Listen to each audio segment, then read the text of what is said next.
My number is 214. You got a number to give me? I got you. Yeah, no, somebody got no sweat. But the reason why I wanted to ask you is because we're being murdered all over the country. And the thing about it is that it seems that at this point, Black lives doesn't matter. I'm from the ISUP Canada, Commander General Johanna 125th Ward, West Harlem, New York. ISUPK. All I'm going to tell you, man, if you want to stay plugged in and tuned in, make sure you subscribe to ISUPK on YouTube. A lot of powerful information will be coming out this summer, and you want to stay tuned in. The minute they drop it, it's coming right to you, baby, as soon as you subscribe. So make sure you handle that business and subscribe to your ISUPK.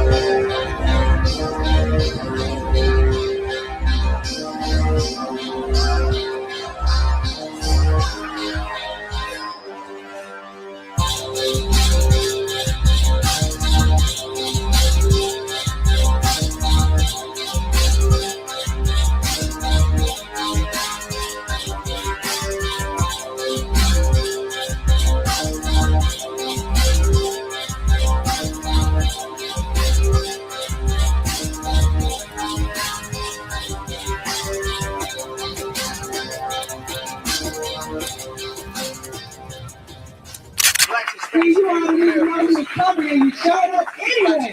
You're going to fill up the round of applause. I think Delano would be so proud. I think Jamal would be so proud to know that their deaths are not in vain. That they have brought the people in Minnesota together to stand for freedom, justice, and equality, and we must continue to do so. Thank you all so much. Blessings to you. Please keep fighting, y'all. We need you. We need you. We need you. We need you. Thank you. God bless you. Let's move.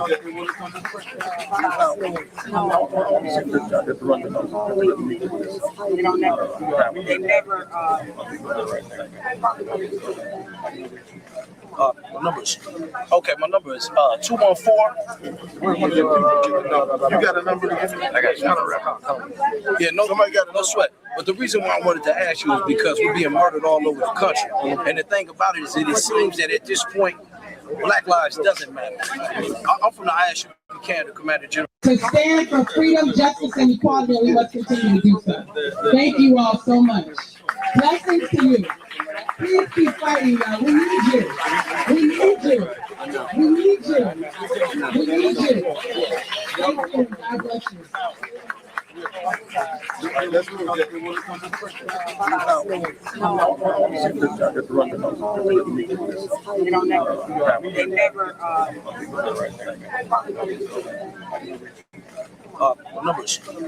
My number is 214. You got a number to give me? I got you. Yeah, no, somebody got no sweat. But the reason why I wanted to ask you is because we're being murdered all over the country. And the thing about it is that it seems that at this point, Black lives doesn't matter. I'm from the ISUP Canada, Commander General Johanna 125th Ward, West Harlem, New York. And you know, we've been established since 1969. Bring a number or leave a number because you don't hear a minute. Hey, Spike,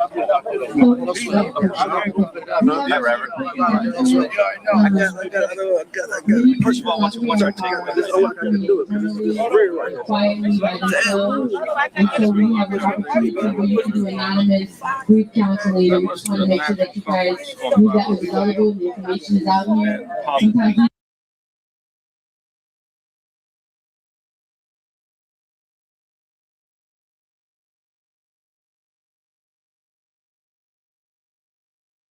My name's Officer Kanaya.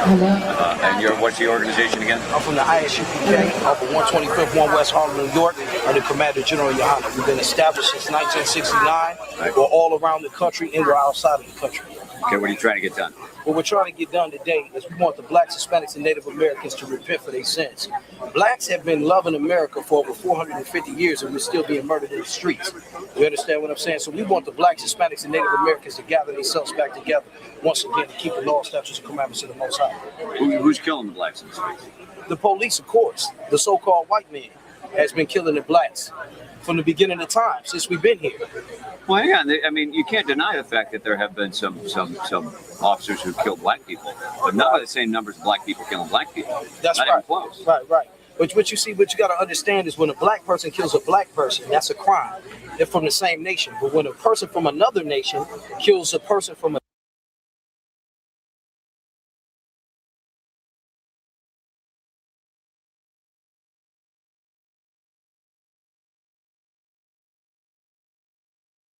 we have our own nation as blacks, Hispanics, and Native Americans, and we are being picked off systematically and murdered by other nations in the United States of America. But the message from the Attorney General today was that we're all one nation. But it ain't that's always been the message, is that we're one nation. But the problem is we're not one nation. We've been here for 450 years loving the white man, and we're not equal yet. There's no such thing as equality in America. Never has been, never will be. So at this point, there's nothing else that we can do but separate so that we can protect our women and kids. For instance, right, the so-called white man has a Navy and an Army. He has nuclear bombs and everything to protect his women and kids. So do the Arabs, the so-called Jewish man, and everybody else. But the so-called black man has no army of his own.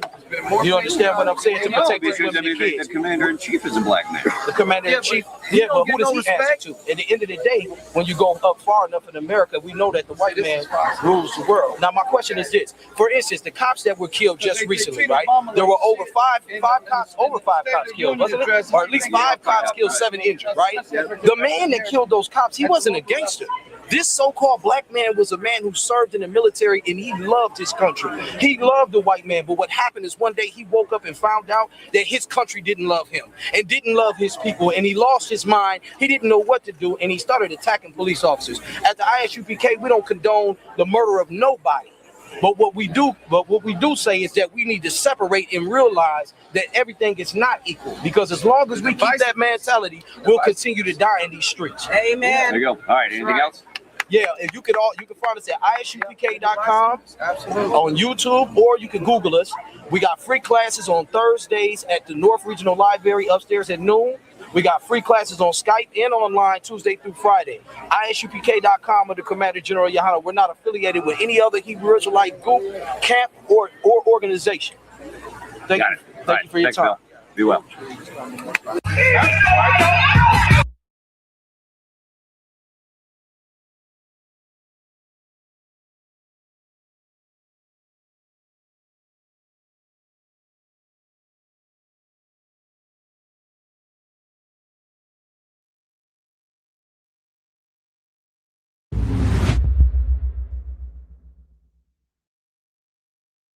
Shalom Israel, Roundtable of Truth interviews, you know what I'm saying? And today, got a very special interview, the water, if I could, General Muhammad, you know what I'm saying? Bless us with his presence right now. So first off, I want to say, General, how you doing so far? I'm outstanding. How are you doing? Kawakasa, I'm too wild, sir. Good to be here. Kawakasa. What can I do for you? Kawakasa. So first off, I just want to say, you can talk about the New York cookout, what we got going on? Listen, let me tell you something, man. So many years back when I was young in the truth, like I remember coming to a cookout in New York every year, brother. And I thank the Most High that this school is still here. We endured so much, so many attacks, so many vicious enemies with their hearts full of hate towards the Israelite school of UPK, what Commanding General Ayana has built up. And yet here we are. So here we are again, brother, in Harlem, having the New York cookout, man, with so many brothers and sisters able to come here and enjoy not only food, not only drink, but something that is extremely delightful to be able to enjoy each other. Here in New York, we're able to be with one another. And there's nothing greater than that. There's nothing greater than one another. We come together every year in New York, as well as other cities throughout the country now, but this was the first one. The New York cookout was the first cookout that the Israelite School of UPK ever had annually, and we're still having it today, and we're doing it for each other. You understand? Sir. And that's heavy, but goes to my point about, I want to talk with you today about perseverance. Okay. Because that's something that Black people, Hispanics don't really have. we think we have a grasp of it. You know, I'm rich. I persevered through the hood. Now I can live in Beverly Hills. But it's something different with our brothers in the truth, and he stays in the hood, sir. If I could, if you could expound on about how to have perseverance and staying where you are. Okay, the problem with perseverance, right? Perseverance comes against human nature, right? Human nature, if I feel pain, I'm sorry. If I feel pain, I stop. Right? If I put my hand in fire and it hurts, I pull my hand out. If I'm hungry, I find some way to eat. Right?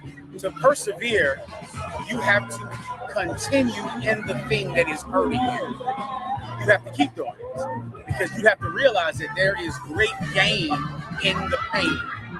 So if I'm in Harlem, I get enough money, I'm leaving because of the pain of being in Harlem, the pain of being in Brooklyn, the pain of being in Mississippi, the pain of being in Alabama in Black and Hispanic neighborhoods. There's pain, suffering there. Well, the minute I can leave that suffering, I will, unless I realize there's a greater gain later. You understand? That's the key to perseverance. You forego temporary pleasure that is for today, and you trade that for pleasure that is tomorrow. And that's how anyone does anything. How do you get through college?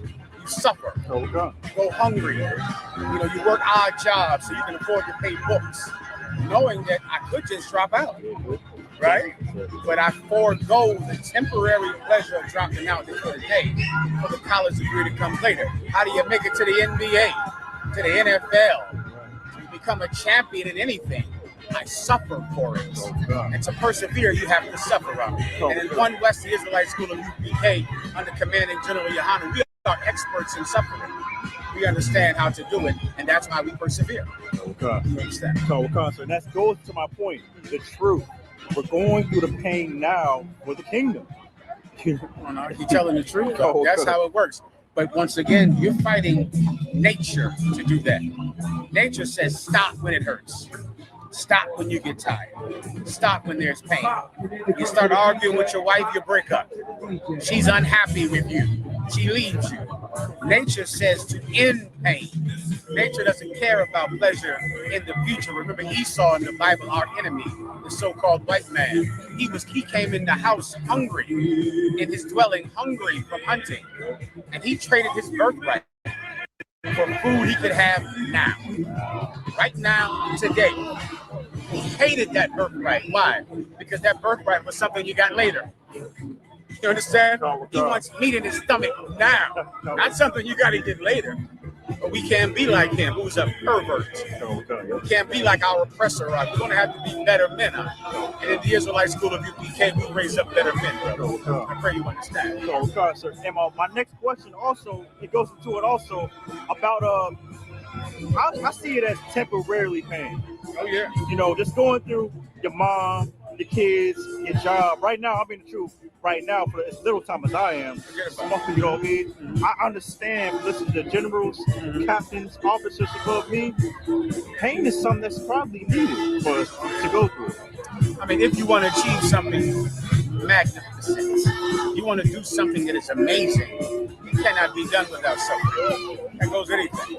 There's not a thing in this world that is worth doing, worth having, that can be attained without pain. There is not a thing. The kingdom of heaven is that thing. Kingdom of heaven, and when I say kingdom of heaven, a place where blacks and Hispanics are in charge, where we rule the planet Earth. Well, how do we get it if we don't suffer? How do we get it if we don't endure pain? We won't. We won't get it without suffering. So if I may too, only with your grace, my next question, I just want to go into when you came into the truth. Okay. I don't know if you spoke about this. I know your class, I watch all your classes about, how you were in the past, but how it was when it finally clicked, like, this is the truth. When it finally clicked, that's okay. I went through a process, man, because I was in the world. I was just a terrible person. I was a horrible, cold, angry person when I was in the world. Like, I was very violent, very harmful to my community.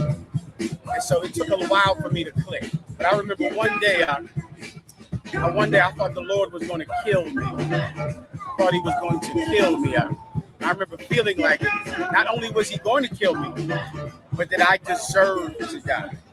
That might have been the day that changed it, because there was plenty of times when I was in the past when I thought this person was going to shoot me, and I would just stay up all night and watch out my window through the blinds. I would go to his house and sit in a car outside of his house because I thought he was going to kill me. This how I would go to his neighborhood with all my friends and try to find him, thinking I need to get him first because he's going to get me.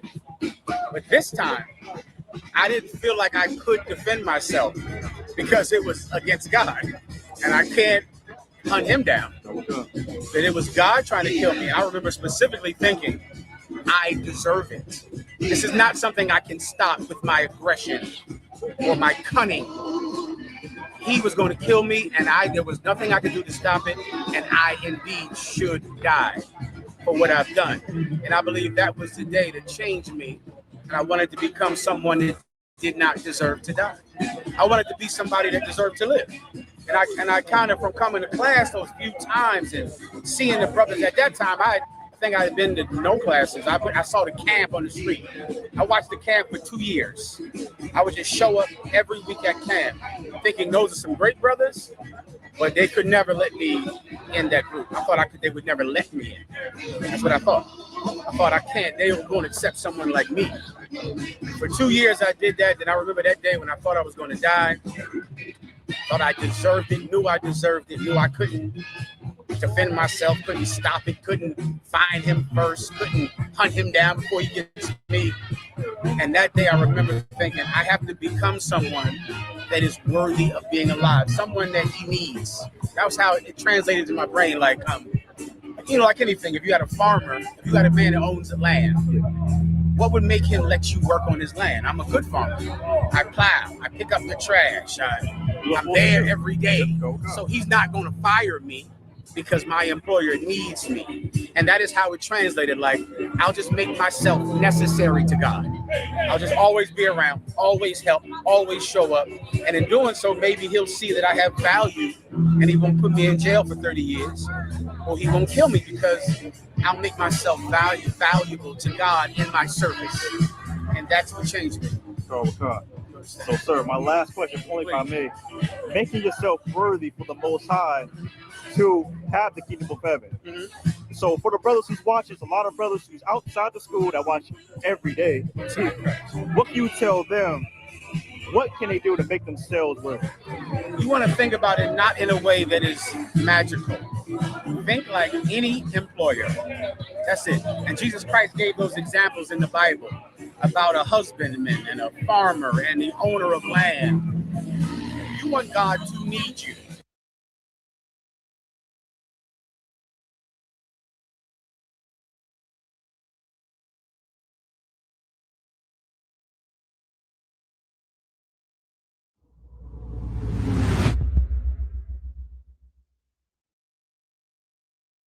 Hey, it's your own little Christ Israel, you know what I'm saying? Roundtable of Truth, you know what I'm saying? And of course, today, I'm accompanied by Officer of 5,000 Kazakh Ahmad. You know what I'm saying? I got the opportunity, I saw him, so I'm gonna go ahead and take it, you know what I'm saying? So first off, sir, you know what I'm saying? I just want to start off, you know what I'm saying, for brothers may not know, you was born in D.C.? No, I was not born in D.C. I was born in the Midwest, Illinois, you understand? Okay. Not too far from Chicago, you understand? And I ended up getting over this side of the country through Esau's military, the white man's military. Mm-hmm. But I'm glad I'm where I am. You know, I'm from 1 West 125th Harlem, New York. That's really where I'm from. That's where we all from when you know the truth. So yeah, I just want to say, you know what I'm saying? You really a known face in Israel. No. You know what I'm saying? No, I'm trying to get like everybody else. Yeah, Captain Clyde, Captain Zaria, you know, Captain Shock. Them brothers been putting in work, so I'm just trying to follow what I seen them do. Right, and that's to the point too. You know what I'm saying? It was, even though you was in Esau military doing a lot of work in there, how did it feel from transferring from a white man army to literally a black man army? Oh, brother, that's an excellent question. It was night and day. I wouldn't even consider what Esau has going on in the army. I think they're playing army. They just white men it's a large militia. They're not an army. They're white men with guns, I came to the UPK, brother, the Lord's Army, and I get to see real discipline, real structure, real order, and most importantly, what I couldn't find in the white man's army, real brotherhood. And so it was night and day. I had to watch my back in Esau military. I couldn't trust anybody I was around. The culture of it is real dysfunctional. It's real dysfunctional, and it's not meant for our people to be in it. It's meant for Esau. He thrives in those type of environments. Black and Hispanic men, we too sincere and too loyal to be in a toxic environment like that. We should be in the Lord's army where, you're not going to get taken advantage of and looked at as weak because you have loyalty and brotherhood. So it's a night and day thing. What you're saying, sir, is so heavy because in the white man's military, you got these little groups. They do weird stuff like fraternities. Yeah, that's exactly like fraternities, sir. So you got to shave your beard. Yeah. You got to do these little things. You know what I'm saying? They have an intercourse with all the women in the barracks and all that. Yes, they are. And it brought to my mind this the UPK. You can never have a character like a white man ever. That's right. So everything we do, you know what I'm saying? We hold up ourselves to a standard in the ISUPK. So I just want to say this. So there's a lot of brothers that's watching that's in the military UPK. Right. There's a lot of brothers. So ever since you was one of the trust for Hebrew Academy. Right. You was there that day too. That's right. And I want to bring out too, all those comments was like, y'all ain't gonna do this, y'all ain't gonna do that, y'all scared, y'all can do this for the white man. Yeah. Now, what would you say from having structure, how did it change your life? It changed my life drastically in every way. I think the way I even wake up in the morning is different. It's like I wake up in the morning with a sense of purpose. In the world, brother, I prayed I didn't wake up. That was my life in the world. I pray I didn't wake up, and I look forward to every time I went to sleep because life was hell. And the truth, brother, I'm praying to wake up to get the day started and what else I can do for the day. And, I have a purpose that's greater than myself, and that's helping and fixing my people, God's people. And so, brother, it has given me a sense of purpose unlike anything I've ever done in my life. And that's how I know it's the Lord's work. It's not anything that any man, can boast. It's the Lord's work. And he gave the helm to Commander General Yohana. He's holding it down. Yahweh City, I was shot, up. General Muhammad. That's our protocol, you understand? Again, militant. You see that? General came in, y'all, General on deck. Right. Exactly. You understand it? That's what we do. So next question, I want to move toward this now. Okay, will you be in the army now in DC? The white man's army. The white man's army. That's right, no sweat. You know what I'm saying? So like now the white man's army is literally invading DC. That's right. So I just want to say, what's the experience going on? What's it like down there? So what it is it's a political theater. They're not really there to stop crime because DC doesn't have any worse of a crime problem than any major city. But Donald Trump now has to distract everybody from the fact that he's on the Jeffrey Epstein list as a pedophile and a frequent flyer on the Lolita Express to that island. So, he has to go big to distract everybody. And one thing white people understand, and Donald Trump is very keen on this, is white people's hatred for blacks and Hispanics surpasses everything else. And so when all else fails, let's blame the niggas. These niggas commit a crime. Look what these niggas is doing. Look what these Hispanics is doing. When really, the DC doesn't have a crime problem, again, worse than any other city. What they should do is send a National Guard to profile these white boys so they don't shoot up schools and churches. But they're not doing that because it's not about crime. It's not about law and order. It's about oppressing God's people. And so that's what's going on in DC. They scared to go into the hoods. Yeah. You understand? They scared to go into the hoods. You'll see videos here and there where they'll be in little small areas where we at, but they're not really policing the hood. They're scared to go there. So it's not about stopping crime at all. It's a show, it's a distraction.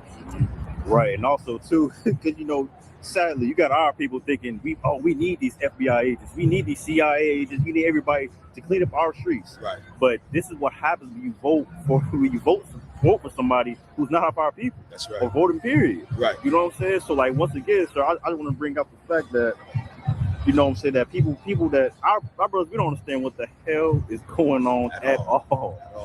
I know what you see that, so you could expound. Absolutely. When, if a brother could wake up, what should he do? Like, what should he see in his eyes if he can't realize already?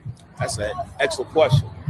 And to piggyback over something you said, to the Uncle Toms and the stepping fetches that believe we need the FBI and the ATF and the DEA in our community, you don't understand. Our community is full of crime because of the FBI, because of the DEA, because of the ATF. Okay. The United States government is the reason why there's crime in the Black and Hispanic community. And the first thing a brother should wake up and realize is the white man is the devil. That's the first order of business. If he can just put that at the forefront of it, say, you know how Jewish people, they wear, it's called Teflon. Yeah, Jewish people, they wear them little boxes right here, the leather straps.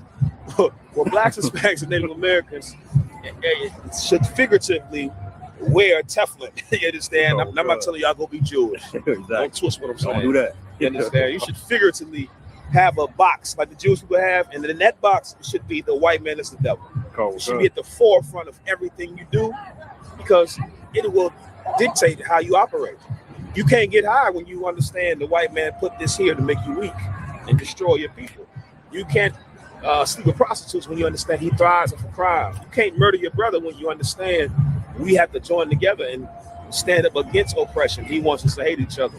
Right. Understanding the white man is the devil is the first step. It's the first thing. You can't even accept being an Israelite until you understand the white man is the devil. You understand? You got to separate from white Jesus, the religion. So that's the first order of business. The white man is the devil, man. And every Black and Hispanic Native American, you should say it once a day. It's like medicine. It's like a vitamin, a multivitamin. You know what I'm saying? You wake up and take your multivitamin.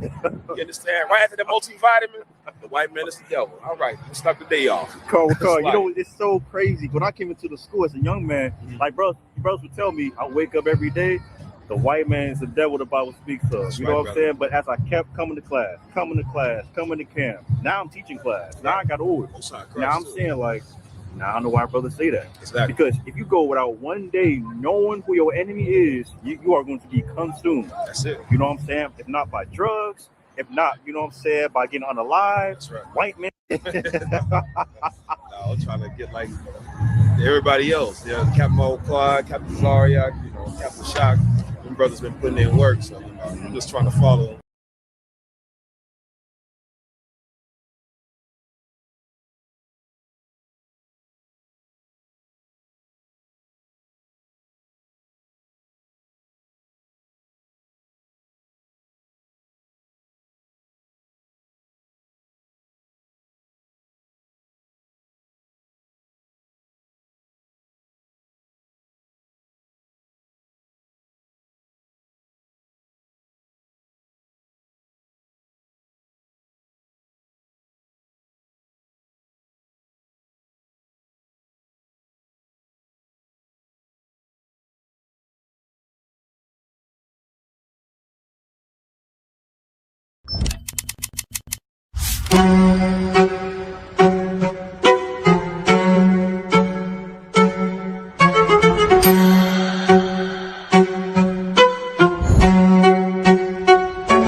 He parted the Red Sea, and the entire nation of Israel walked out of the slavery of slavery.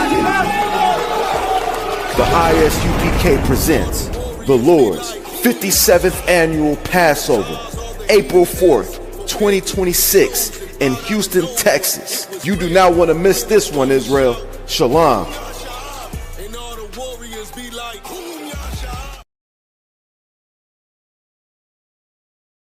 It's that time of year. We're going to be in Houston, Texas from April 1st to April 5th, celebrating the Lord's 57th Annual Passover under Commanding General Yohana. Jam-packed, full of events, line dances, fishing, horseback riding, rides for the kids, bounce houses, and the annual lamb slaughter held at the BH Ranch. And it ain't no party like the all-black party, the annual all-black party.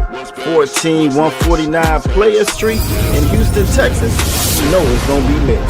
all leading up to Saturday, April 4th, the Lord's 57th annual Passover.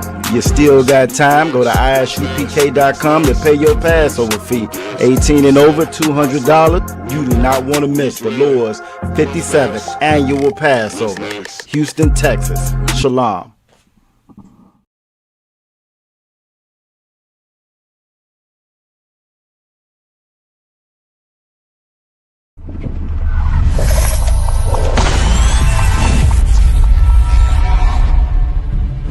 You're a black Marine or a black whatever in the white man's military, that make them want to kill you more. Mm-hmm. Like when they see the uniform on you, they get an extra disdain for you. You know what I'm saying? Because they don't understand why in the hell do you want to fight for them.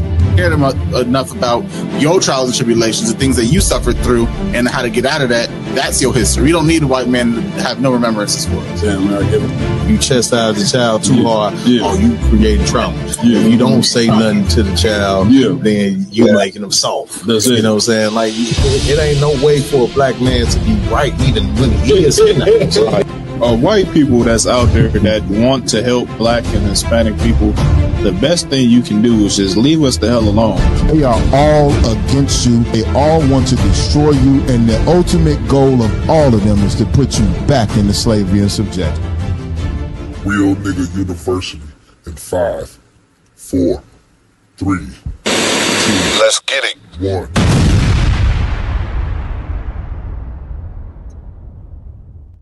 Man, let's do it. Let's do it. We back on the set round table of truth. Right. Y'all can't get rid of us, man. They can't do it. You know what I'm saying? They tried to take us off the head. Ramawan did what he did in the back scenes, man. Got us right back up. Him and Raj Rob, baddest tech team in the game. Man, I am your host, you know what I'm saying, in here tonight. You know what I'm saying, Captain Marquardt, under Commander Jenny Hanna. We about to get it in on the round table of truth. We also got a special guest in here with us tonight. I'm going to introduce the brother real soon. But before I do that, like always, man, I want to give it up to the nigga God, man, the God of blacks, Hispanics, and Native American Indians. The only true living power. You know what I'm saying? The only God in the earth. You know what I'm saying? Also, with that, I also want to give it up to our King, Yahweh Shah Mashiach, whom the world ignorantly calls Jesus Christ. Right? You know what I'm saying? Of course, we got to give it up to the man with the plan and grinded in his work, you know what I'm saying, for a very long time. You know what I'm saying? None other than Commanding General Yohana. Like always, man, I got to give it up to the man that rock it out with me every week on a consistent basis, man. We just coming back off the road from Naptown, feel like. Man. Feel like, you know, that was one hell of a trip right there. It's up, what? My damn car caught on fire. Literally. Big up to Austin, my yeah, he wouldn't snatch the fire extinguishers off the wall. But the car's gone. I ran that joint, and not I, you know what I'm saying, but me and my team up here in Chicago ran that car into the ground. You hear me? You know what I'm saying? So, man, it's gonna be missed. That vehicle is definitely gonna be missed. I'm just gonna go get another one. You know what I'm saying? Listen, and run that.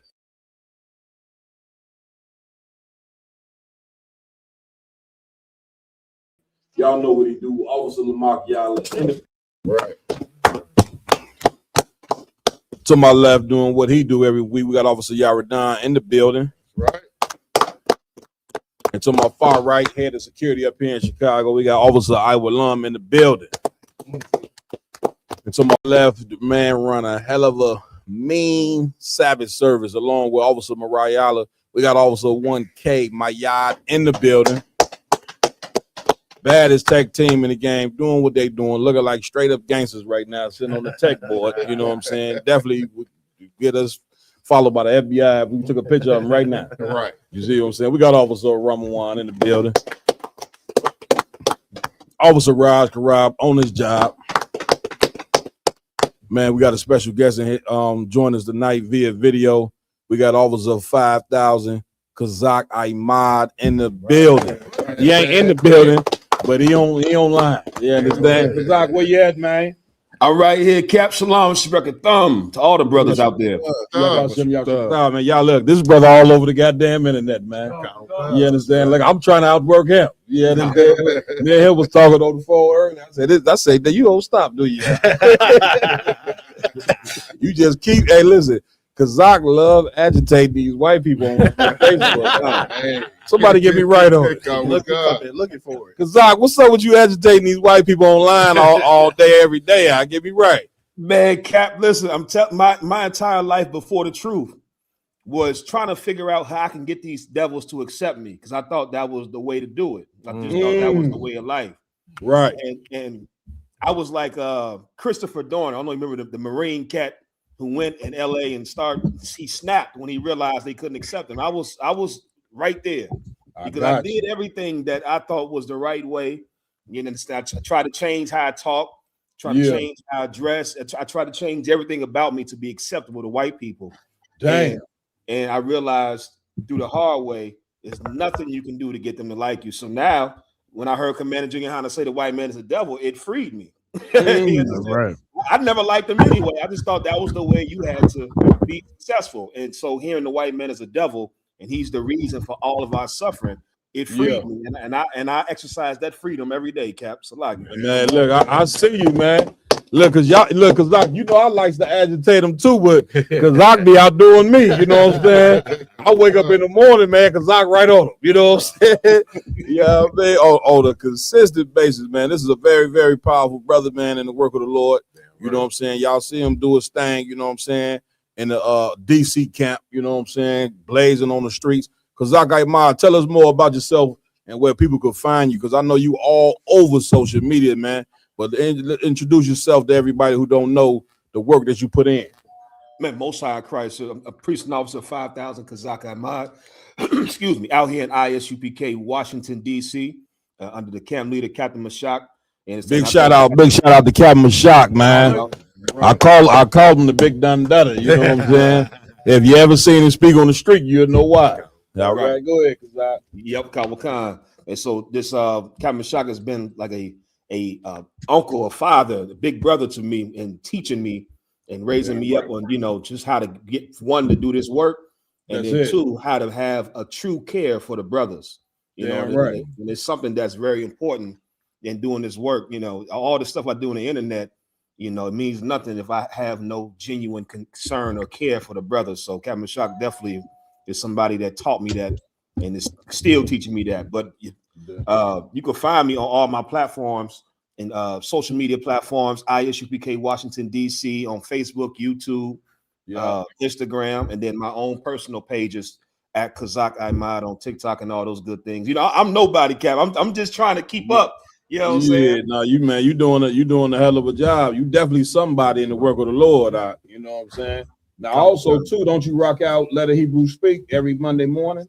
Yeah, Wakan, sir. Tell everybody about that. What about that joint there? Wakan, yep. If we tune in Monday mornings, 10 o'clock Eastern time to Let a Hebrew Speak. Myself and Officer of 1,000, Masha in Detroit. You understand? We holding it down for General Hazayan. You understand? Masha is my nigga, man. I every time Monday morning, it's be hard for us.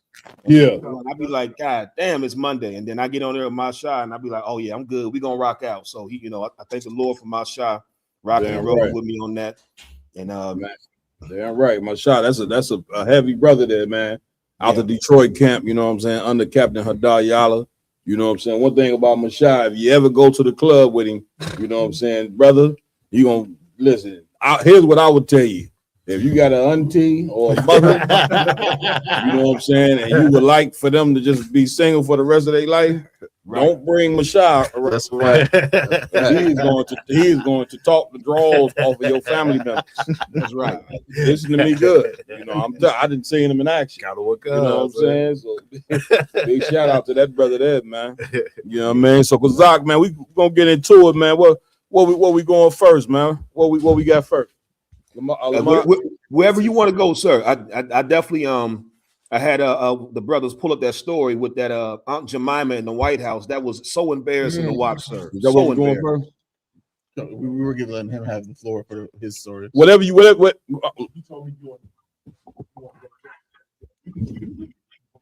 want to go to Jesse first? Either I'm too wild with either one, Cap. Whatever you want to go. Whatever y'all doing. Cap. Go ahead. And wait for also word to get it populated, but we are on Big O Live. We are on Big O. Oh man, big shout out to Big O Live, man. I thought Big O was over, man. I'm taking that over. You taking it over? Come. Man, big shout out to Officer Warrior, man. Officer Warrior just moved down there to Cleveland. You know what I'm saying? He gonna go down there and get that Cleveland camp ignited again under Captain Hadar Yala, of course. You know what I'm saying? So man, big shout out to that brother, man, and all you know he planned to do down there, man. You know what I mean?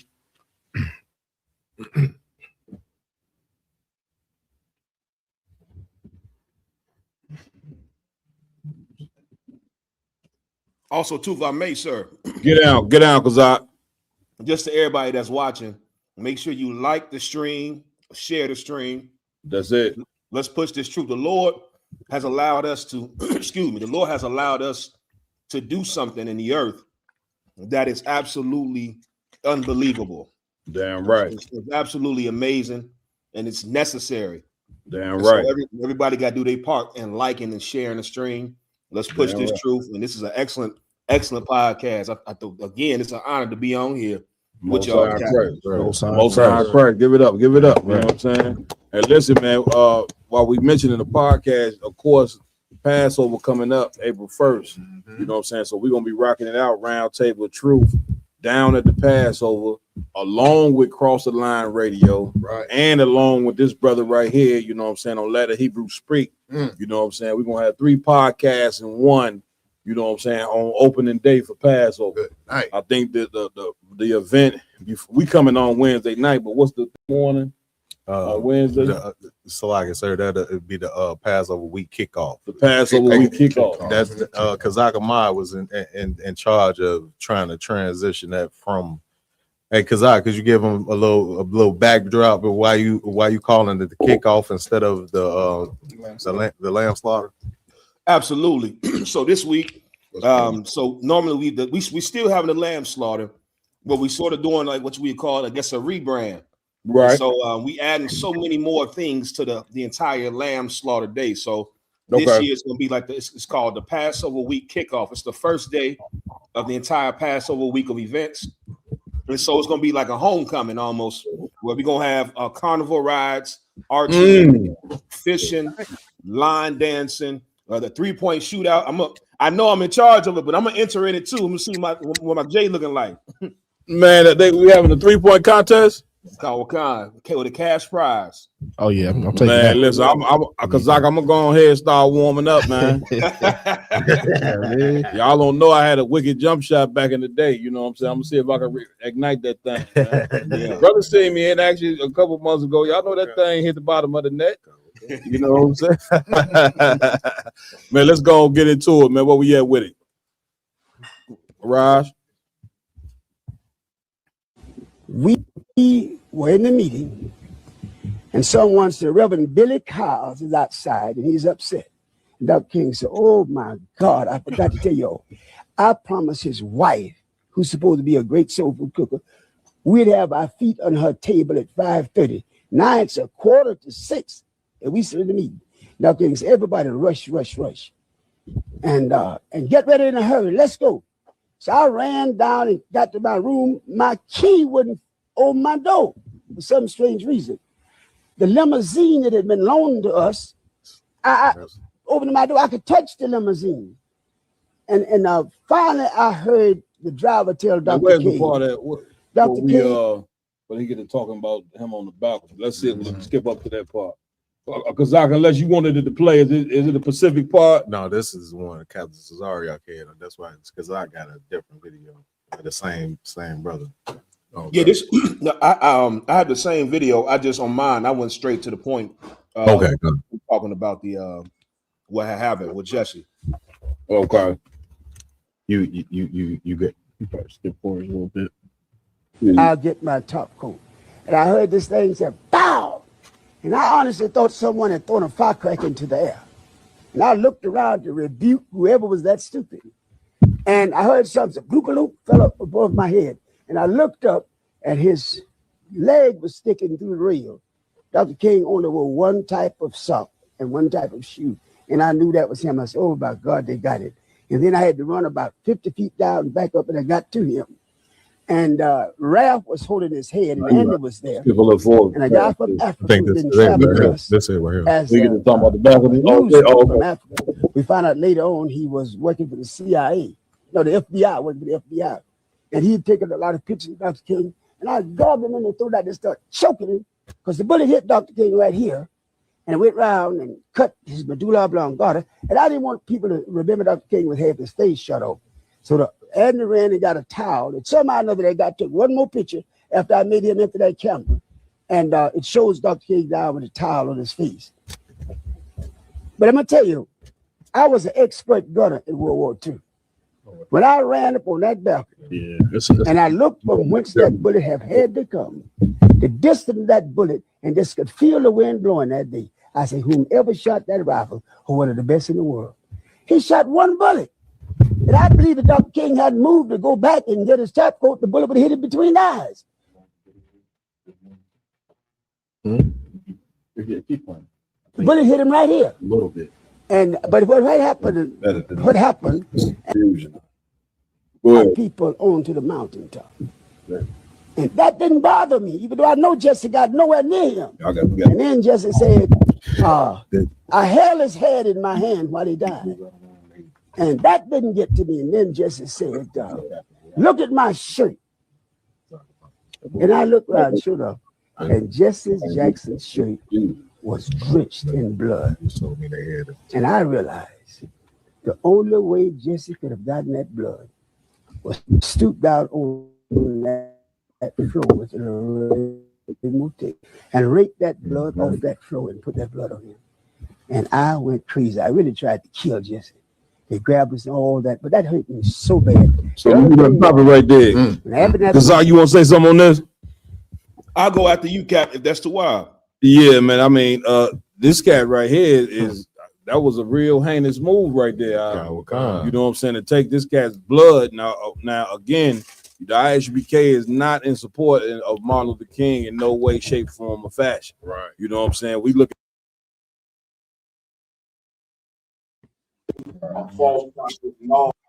but to take a man's blood, you know what I'm saying, to wipe it on your shirt, you know what I'm saying, to try to get some glory from this man's death is totally diabolical. You understand? Like, once again, you know what I'm saying, the scriptures tell you, you know what I'm saying, remember Christ said it's certain of us that's gonna go to Christ in these last days, and Christ say, I never knew you. You know what I'm saying? That what a lot of us don't understand is because of leaders like this who have been, this cat been a fraud for a very long time. You understand what I'm saying? Kazak, you want to say something on that? Yeah, Khan, sir. And please. And when we posted the video online, a lot of I would have thought by now, Cap, that the black community, we've had 60 years to realize the civil rights movement has not benefited our people. Right. And so I still was shocked to see that I was getting so much pushback from black people that we called out the fact that Jesse Jackson was a traitor and a snake.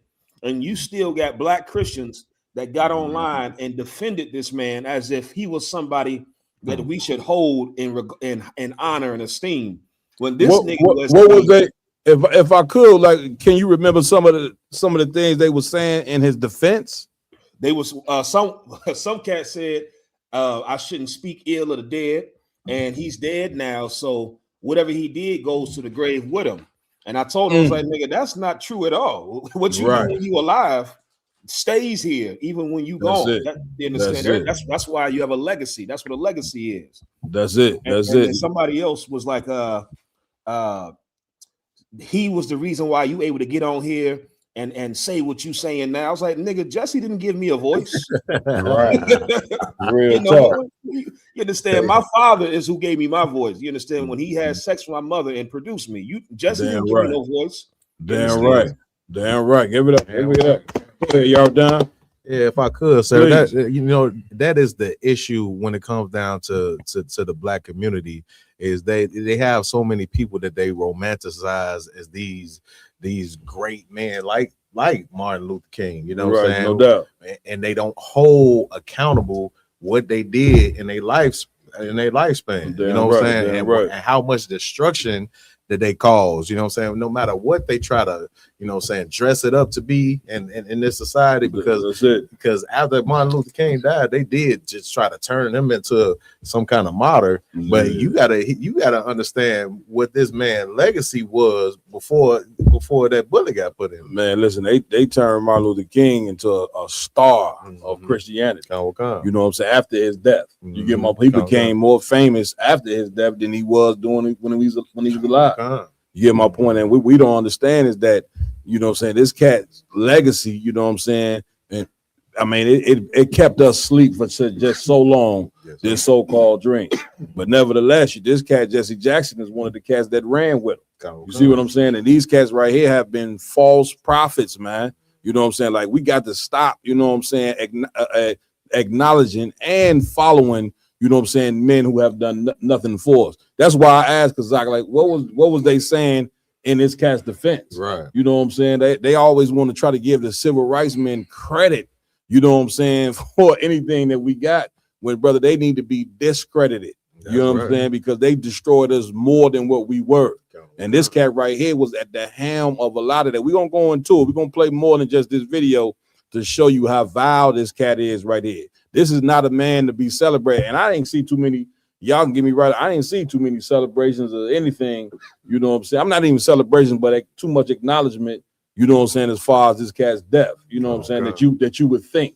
You know, it wasn't too much praise. You know, it was from the Christian side, but for the most part, it's a ton of black people knew, you know what I'm saying, that this cat was off. And this video that we playing right here is showing you how vile of a cat, you know what I'm saying, that he was. Keep playing the video out.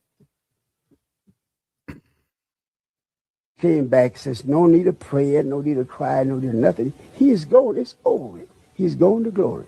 And we called the meeting a staff meeting, and Jesse claimed to have been ill.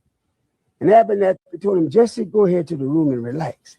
Jesse had to have run like hell that room into that airport, because he got out of Memphis to Chicago.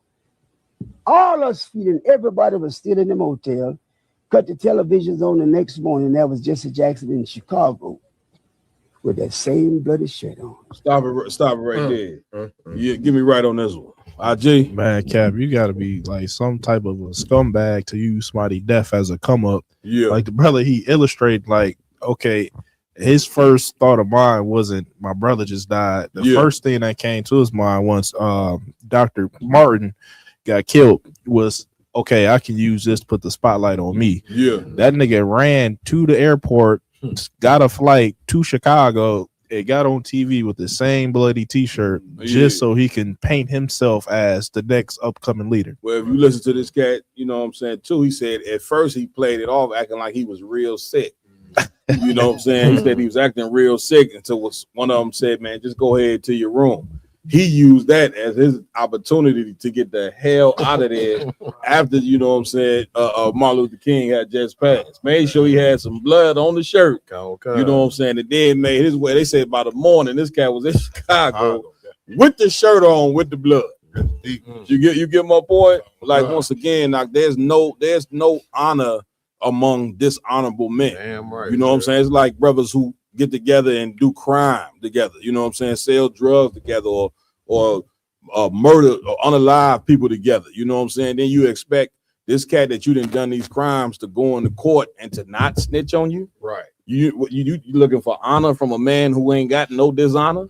You get my point. Then a lot of you cats wonder why when you get locked up for a long time, your so-called best friend, what's the first thing he do when he get locked up? You already done? Oh, yeah. So so-called best friend, he trying to hit your wife. Yeah, he trying to hit your woman. You know what I'm saying? And you just don't understand.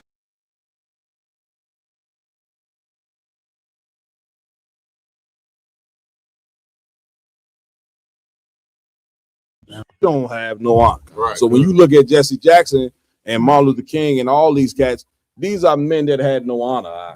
And this proof right here that he didn't give two damns about Martin Luther King. That's right. You see what I'm saying? He used this man's death as an opportunity to try to become the new leader of black people, even the way he talked. All these cats got a special way, you know what I'm saying, when they use their voice. He even tried to talk like Martin Luther King, the way he used his voice. You know, but never really quite had the same effect. You get my point? I mean, it's 100% diabolical. right. Go ahead, close the joint. Go ahead, because you want to say something? Yeah, if I could, Captain, what you just said was so heavy. Please. And this is why I love the UPK, because it brings the Bible to life. And I remember growing up in the church, whenever we was taught about the Sadducees and Pharisees, I always pictured, white men. Everybody in the Bible in the church they make them white. Right. And it wasn't to the UPK where when you read about the men that conspired to kill Christ, the Sadducees and Pharisees. Yeah. Now I can see exactly who them niggas was. Jesse Jackson, Al Sharpton, Martin Luther King. Like these were the men that killed Christ. That's it. You understand? And the men that killed Christ were the men, if you understand the Bible, right, which Christians don't understand, but if you try to get some good understanding, then you will know that the Sadducees and Pharisees and the publicans, they were in league with the Romans. This is why they was in opposition. They say that Christ's own came up against them. I'm paraphrasing. That wasn't talking about the 12 disciples or the people that rode with Christ. Right. You understand? They're talking about the enemies of Christ, which it was the people, the religious institution of our people at that particular time. Nobody loves you. Got to know when you read that Bible that you're reading about blacks and Hispanics, because there's not another people on earth that love their enemy more than black and Hispanic people. It's just it just ain't. You see what I'm saying? And that we don't understand that love that we have for our enemy, you know what I'm saying, makes us an enemy to the Most High. And this is the reason why it made us so much of an enemy during that time. You know what I'm saying? That black people turned Christ over to the Romans.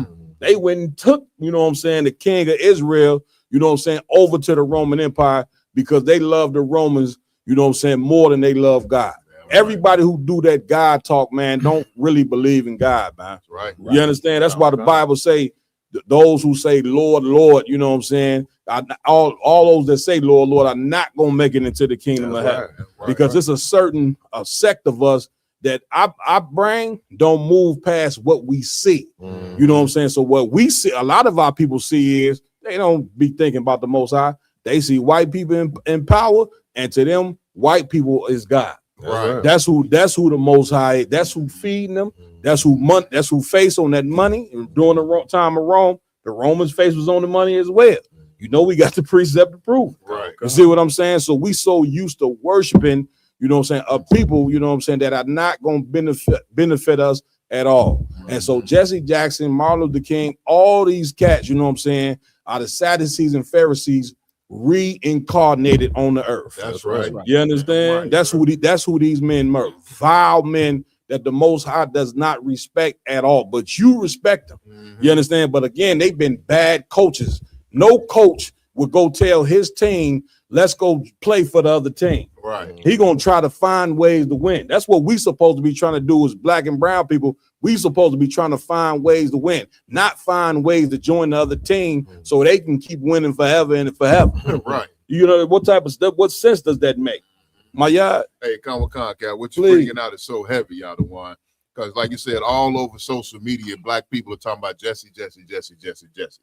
You know what I mean? Well, one thing is, it came out, you know what I'm saying, when Dr. King's family, the Freedom Information Act, and they won that lawsuit that the government assassinated the brother. You know what I mean? They said that assets on the ground would not be wearing neckties or bow ties. Like everybody out there had on a necktie, right? Except Jesse Jackson, right? You know what I'm saying? So, and by the government's own tone, he was considered an asset of the ground, and it's theorized allegedly that he helped set Dr. King up for the assassination. Right. So it would make sense that if you was in on the plot, you put the blood on your shirt, ran to the airport, and jumped on TV talking about I held his head in my hands when he died, and then run for president 20 years later. Man, it's a video, you know what I'm saying, with a cat who was up there with him. I don't know if we could find it or if we have that video where the brothers say, I moved out the way so they can get a clear that was shot. Abernathy. You understand? Yeah, you know, see if you can find that video as well. Like it was a brother up there that say he moved out the way so the cat can get a clear shot. Clear shot. You get my point? And once again, these black people, these the people that our forefathers and foremothers was crying crocodile tears over. A bunch of vile men. You get my point? Go ahead and play the rest of that. Cause you cut in at any time too. I got that video on my page too, sir. Yeah, see if you can send that video to the brother as well.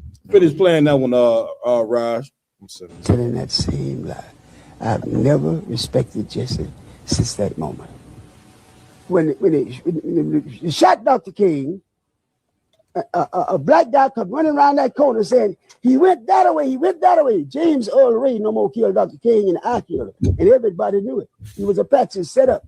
And the guy said, went that way, went that way. I said, who went that way? He said, that man ran out that building and dropped the rifle on the sidewalk and jumped in a white Mustang, had a red Alabama tag, and took off. Well, hell, I wasn't worried. That's no car to America look like a Mustang, but a Mustang, a white with red Alabama tag.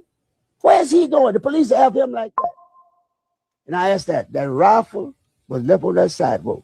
That was the rifle that James Earl. These guys head. You understand? What we got next?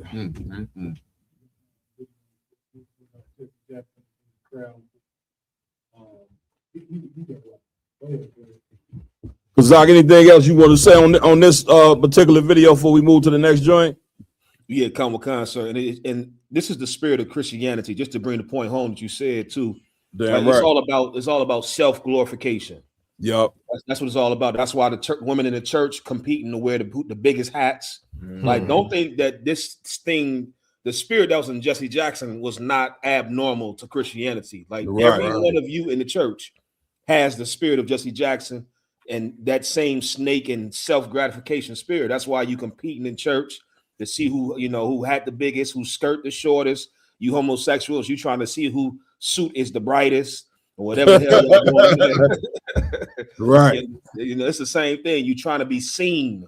And that's the whole thing with them shouting and running around, and the whole circus act is this spirit right here. You got to be seen. You got to be at the forefront. So you'll utilize anything and do anything to advance yourself and glorify yourself. Yeah, a spirit of vanity. Let's go ahead. Let's play the next clip. The civil rights movement was infiltrated and hijacked by U.S. government. That's it. That's it. That's it, Bruce. That's it. That's it.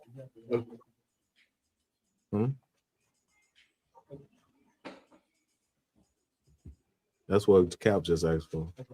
Yeah, this is it right here. Sleep around in the ground. You just asked for the one with the brother said he moved out the way. Oh, okay. Go ahead, play that. Assets. What you're getting ready to hear is Reverend Billy Kyles slip up and admit his involvement in the assassination of Martin Luther King Jr., another government asset who realized too late as well. Watch this. King and Kyles, and we spent that last hour together in room 306 at the Lorraine Motel. About 5:45, we walked on the balcony, and he was talking to people in the courtyard. He stood here and I stood there. Only as I moved away, so we could have a clear shot, the shot rang out. Thank you. Back on the balcony. Only as I moved away, He said that on accident. so we could have a clear shot. Yeah. The shot rang out. Thank you. Damn. So, Kazak, get me right. Did you get any flack for this video? Man, they tried to. They was quiet on this one, Cap. This one was damning right here. Right. This one, right? I mean, it don't get no more plain than that. He told you. He slipped up. And you could tell in the video too when he said it.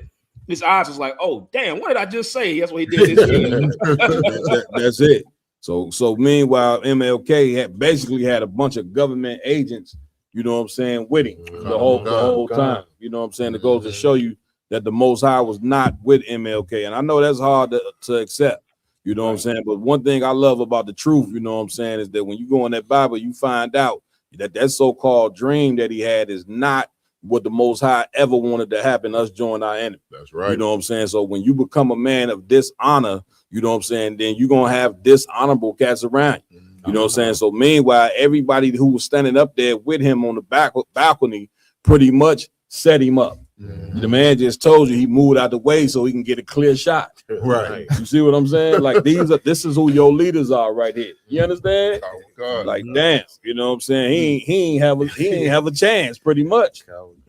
You know what I mean? Go ahead, y'all done. So like it, sir, and you know, it goes to show they still using his legacy. They got him set up, you know what I'm saying? Right. But they still using his legacy because he bringing up the story because he's using his legacy to fulfill, you know what I'm saying, whatever position he's supposed to be carrying at the moment. That's you know it. what I'm saying? That's it. Come on, G. I mean, that he can't get prosecuted for saying some shit like that. Nothing. Nothing.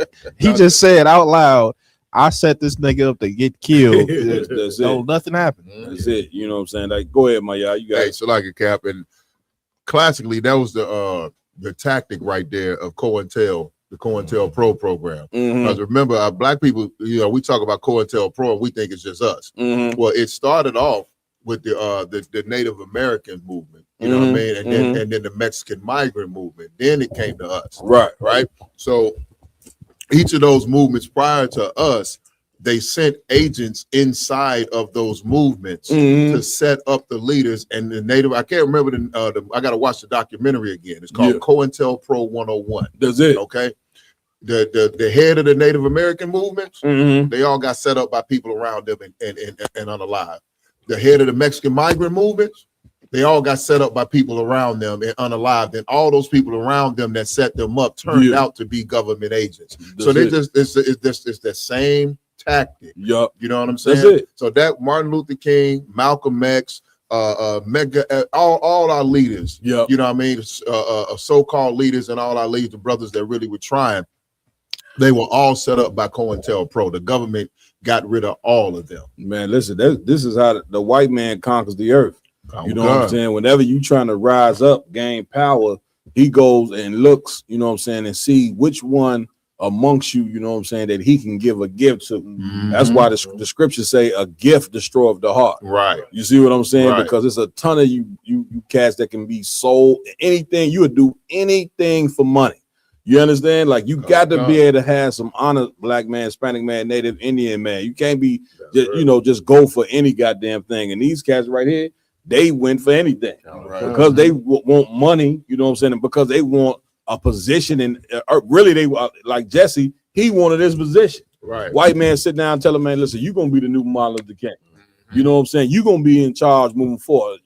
We just need you to step to set him up. You know, right? LeBox said it best. We need you to step to the left. You step to the left and you step to the right. Y'all make sure y'all get out the way. You get what I'm saying? Like this is insanity. Come on, Lamar. Like the so-called white man, he had to unalive Martin Luther King when they did. At the end of the day, what they did is they made him a martyr for the cause of bringing blacks and whites together. Right. Because if he stayed alive, he could have went off, whatever the case may be. They needed to instill the dream of us becoming equal in this nation with the so-called white man in the hearts and the minds of black people, and how best to do that, to have him give the speech and then unalive him right after the fact. Man, listen, we've been in that dream for what, 60 years, man. White man so diabolical, you know what I'm saying? He didn't have you believing in a dream, right? You know dreams ain't real, right? Right. We know that. I don't think we figured that out yet, have we? I don't know. You know what I'm saying? Give me right on the run one. Please. He asked Salaki, sir, if I may, Mhm. how vital was Jesse Jackson's role or movement? How vital was Jesse Jackson's role movement? Was it as influential to our people as MLK? I would definitely say so. You know what I'm saying? We're gonna play some more videos, you know what I'm saying, that show that and get a brother to a hand, whoever it was that asked that question. You know what I'm saying? Like Jesse Jackson was definitely a prominent leader, you know what I'm saying, whose impact was super heavy, you know what I'm saying, towards black people. I don't want to get too far ahead, but we got some more videos and clips and I think articles that we're gonna bring out about how vile this brother is. And let me tell you something, it's very important that a ton of us starting to see the light and start to see the truth and stop honoring these cats, you know what I'm saying, that the white man it basically then threw out there and has been a puppet master. You know what I'm saying? Like Jesse's the puppet. You know what I'm saying? The white man is the goddamn puppet master.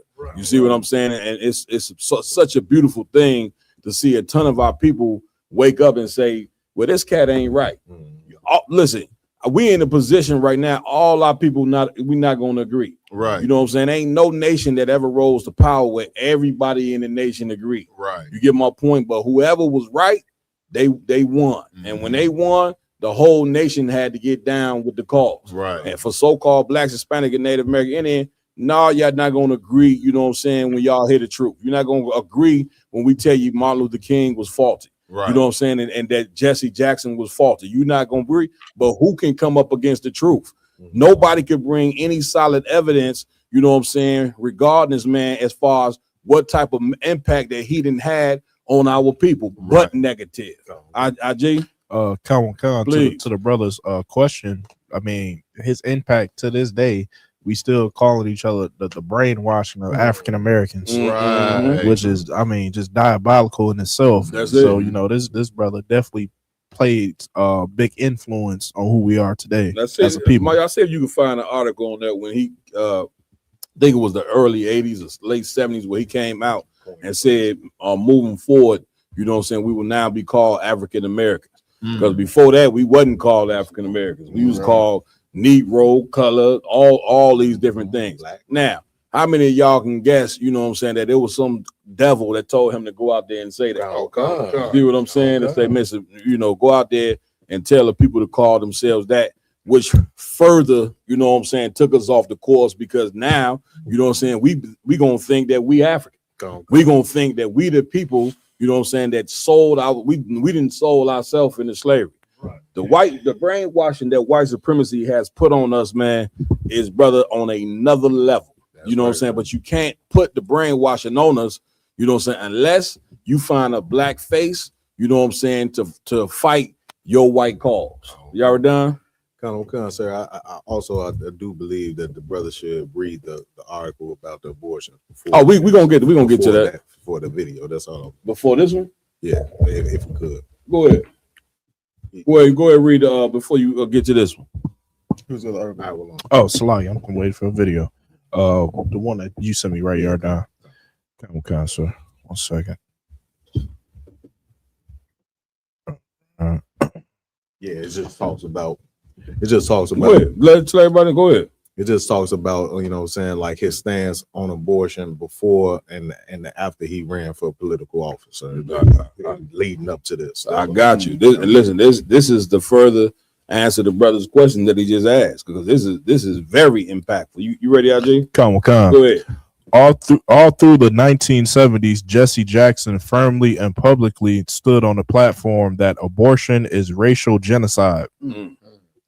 It wasn't until he ran for president in 1984 where you seen a complete reversal of his stance to align with the Democratic Party. One could argue that Jesse Jackson had a large influence on the acceptance of abortion in the black community, resulting in the death of millions of black babies. Good night. I think that answers brother's question to a T. You know what I'm saying? In the 70s, you know what I'm saying, he was against abortion when he ran for office, right? When he ran for office, all of a sudden, you know what I'm saying, that changed. You know what I mean? Again, that's why the Lord say a gift destroy a heart. So because he decided he gonna run for president, he went and changed his stance on our daughters and our mothers, you know what I'm saying, killing their goddamn children, so he could become the president of the United States of America. You get my point? Millions and millions of babies been wiped out. And let me tell you, he was another star of Christianity. You understand? I believe he was a reverend as well. They call him Rev.Jesse Jackson. You know what I'm saying? So that stance that he took, all black preachers took.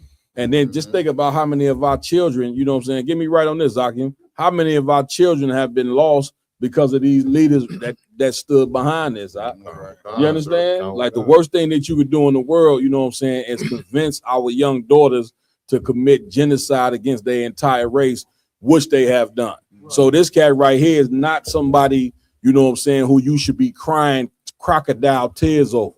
You understand? You should be looking at some people, you know what I'm saying, when they go on the damn ground, dirt need to be thrown over the top of their name. Right. He is one of those cats right there.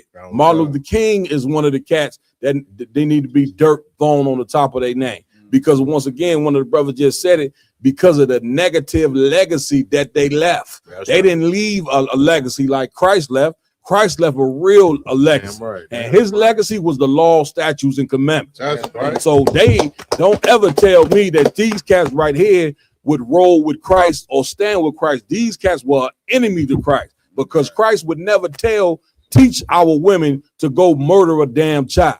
You understand? Like what type of satanic, you know what I'm saying, mindset have we didn't had, you know what I'm saying, for all these goddamn years, to where you got men and women that think murdering a damn innocent child is okay. It's because of vile leaders like this. Come on, Lamar. Come on, God. If I may, like, that goes to show, like, black people, you cannot go into the so-called white man system and think you're going to be able to change it from within. You understand? We always try to join the police force or politics and say, I'm going to do this because I'm going to make a difference from the inside of the system. That's it. You understand? But at the end of the day, it's like, if you go into the system to get any type of power or influence to try to make any type of difference, you're going to have to agree to the type of things the system wants it to happen. Somebody get that scripture for me where it say, my daughters have become cruel. Keep going. Because like the system was, the so-called United States of America system was created with the founding fathers or whatever to operate in this certain way or shape or form. That's it. Just because you join it doesn't mean you're allowed to change it at all. Right. Because in their eyes, it's been succeeding for 400 plus years. That's it. You're not going to make a difference. That's but it. if you want power, you're going to have to change yourself. You're not going to change the system. Damn right. Give it up. Zach, you got anything? Yeah, Kawakar, sir. And again, this is his legacy. Like, Jesse Jackson is dead, and abortions are going to continue. And Jesse Jackson, you could say single-handedly, was a major influence on black women and the black community becoming accepting of abortions. Because if you go and I did the research on it, all throughout the 70s and prior to that, every black leader, they knew that you couldn't be in charge of the black community, or you couldn't be heard by the black community and promote abortion, because they all knew at that time it was racial genocide. Jesse Jackson, he did an entire article talking about it being racial genocide. Right. So for him to switch like that and be so high up, you can say that he was one of the front runners and one of the most influential one to now make abortion acceptable to the black community. And his legacy is the 18 million babies since Roe versus Wade that has been murdered. So he's dead. Our children are still going to die. Our future children are still going to die because of his legacy. That's it.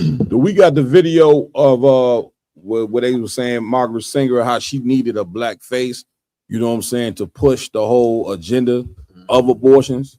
I think it's like a video or something on that, you know what I'm saying, which it goes to further prove the point, you know what I'm saying, that white supremacy, they go and find how the white man, this is how the white man works. We don't get it. We don't choose our own leader here in America. He chooses the leader for us. You understand? Like, that's been how he done dealt with us as a people. You know what I'm saying? And we got to start rejecting. Anytime you see white America endorse somebody black, man, your radar is supposed to go up like crazy. Right. You know what I'm saying? So you supposed to know already off top that if white America is endorsing Barack Obama, then he's of somebody that they ain't gonna do nothing for us. You understand? If white America is behind Martin Luther King celebrating his birthday every year, then you supposed to know off top, this is not a man that we supposed to acknowledge. Damn right, give him a point. Now, the man had his stance where he was against abortion, but the minute he decided he gonna run for president, in order to get to be president, he went and switched his stance. You know what I'm saying? On the unaliving of innocent children.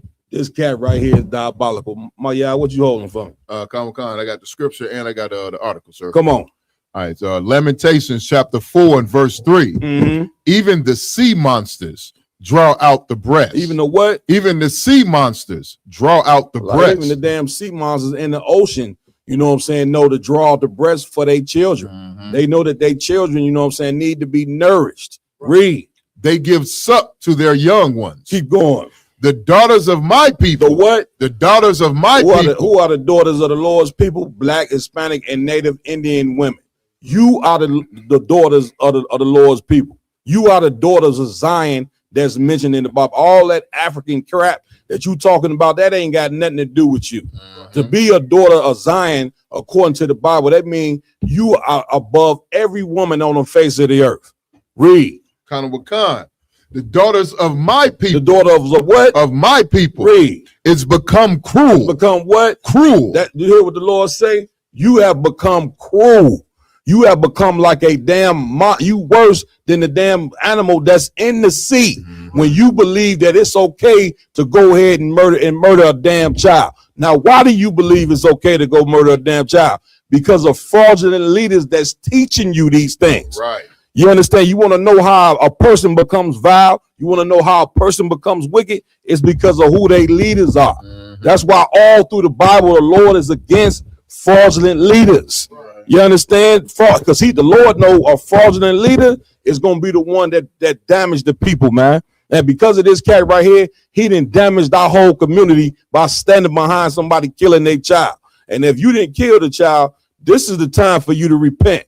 You want to know what repentance is when you live a life, you know what I'm saying, that's been taught to you in a satanic way, to where you doing these things and then you get a change of mind. Right. So big up to all them sisters who have repented, came into the truth, and understand if they have, you know what I'm saying, unalived the child, that they won't do it no more. Right. Because if you don't repent for what you done done, then the judgment waits at the door for you. These damn Christian niggas sitting in these churches that's teaching you how to serve Satan is going to be the reason why you die from breast cancer or you die from brain cancer, because God is about judgment, man. Right. And the Lord said in the Bible, thou shalt not kill. So how in the hell you telling me you serving the Lord when you going and unaliving a baby and ain't giving it? You don't know who this baby is. This baby could be the one that take us out of goddamn slavery. How in the hell would you know? You understand any more on that? Lie, sir. Man, goddamn, Mark, what you got? Hey, come. This is AP News. In the late 1980s, particularly 1988, Rev.Jesse Jackson led a movement to popularize African American as the preferred term for Americans of quote unquote Americans. Now, before you read that, you got the one on Margaret. Do we find the one on Margaret Singer? What she say, a prominent black leader? Let's see if we can find it. It's a video to where it speaks about the woman who started the damn Planned Parenthood. You know what I'm saying? They said in the video that her own words, we need a black face to push, you know what I'm saying, this in the black community about women, you know what I'm saying, killing they damn children. So like I said, yeah, she said because if they did it, it'd be looked at as evil. But they need religious leaders. That's it to push the abortion and the unaliving of black children in the neighborhood, so our people would accept it. That's it. You understand? What you was reading? Oh, well, just how Jesse Jackson came up with the go ahead. African American term on us, please. So come. 1988, Reverend Jesse Jackson led a movement to popularize African American as the preferred term for Americans of African descent, aiming to replace black and colored. He argued this term provided proper historical and cultural context, boosting dignity and self-esteem. Yeah, and the reason why we was calling ourselves African in color, because we ain't know who in the hell we were. At least majority of us didn't. You know what I'm saying? So that's why we was calling ourselves these things, because the whole time we didn't been over here. You know what I'm saying? We haven't had our identity. Now, a few of us did know that we was Israelites. Like, you want to know, you know what I'm saying, the exception of the ISUPK, it come, you know what I'm saying, from a brother named Abba Bivens. Abba Bivens was a brother that moved from the South, you know what I'm saying, to New York City and taught the seven heads this truth. You see what I'm saying? But who did he learn it from? He learned it from his parents. And this was a ton, you know what I'm saying, of brothers and sisters who kept, you know what I'm saying, the truth about who black people were here in America. Right. You know what I'm saying? It was other groups that popped up, you know what I'm saying, different places to where they held on to the fact, you know what I'm saying, that we are the children of Israel. Now, why didn't majority of us know this? Because we was terrorized out of our identity. Right. You know what I'm saying? Here we are, the Lord's chosen people. You know what I'm saying? And white supremacy was so thorough in stripping of us who we were that we started calling ourselves black, you know what I'm saying, Negro, and all these different terms, you know what I'm saying, which none of those terms is actually who we are. You know what I'm saying? We are the 12 lost tribes of the nation of Israel that lost their identity, you know what I'm saying, namely after 70 AD when the Roman Empire came and took over our damn land. A ton of us ran into Africa.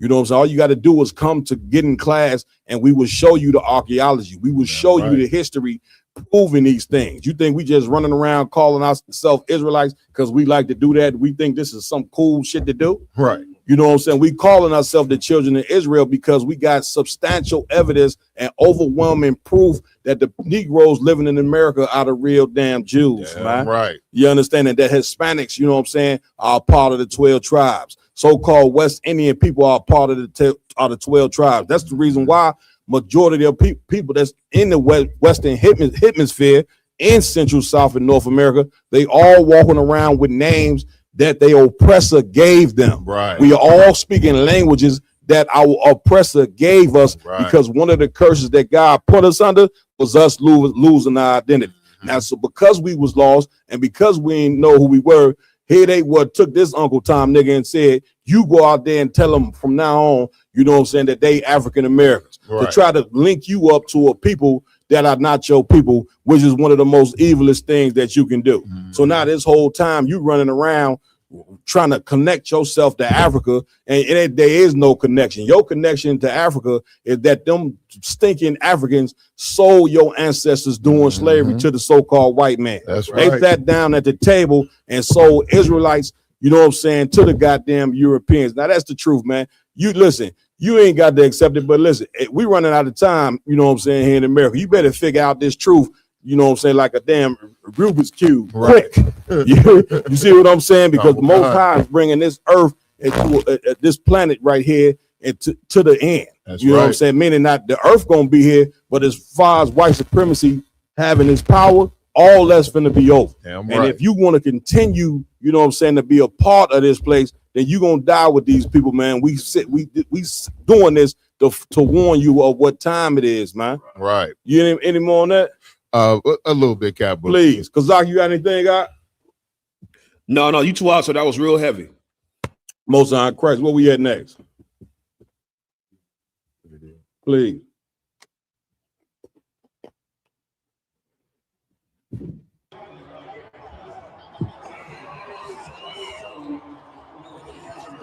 Look at this.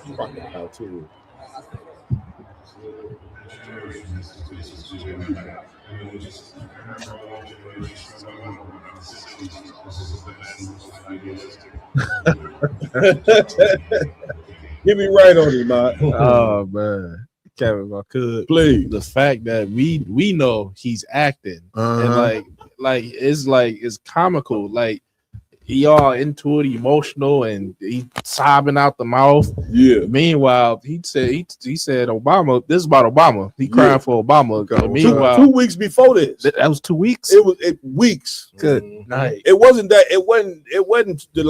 too far. You know what I'm saying? Go ahead, though, RG. And meanwhile, he said that Obama nuts should be castrated. That's it. But now he crying about them. Right. It was like a week. I wonder if we could check the timeline on that. It was like a week or a month. You know what I'm saying? To where he said, man, he wish he can cut his balls off.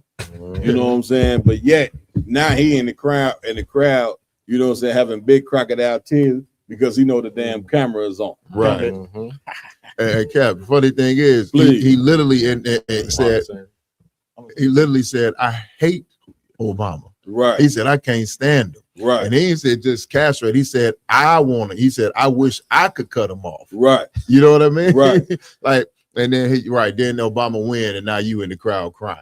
Go ahead. I just real quick, Cap. These might be real tears. He might just be hating that Obama is the first color-faced president, and that's not him. That's it. That could be it. That's it. The fact that he even thought that he was going to be president, you know what I'm saying, was a joke in itself. You see what I'm saying? Like the first so-called black president, Barack Obama, his father was from Kenya. Right. Like white people hate you so much, they went and took a Kenyan and put him in office. When the people of Kenya, you know what I'm saying, ain't come over here in chains and ain't never had the struggle here in America, you know what I'm saying, like we had. Right. You know what I'm saying? The white supremacy would never, ever, you listen to me good, white supremacy would never, ever make, you know what I'm saying, the bloodline, you know what I'm saying, of the children of Israel a president over their country. Yeah, you can forget about that. Come on, Roman Juan.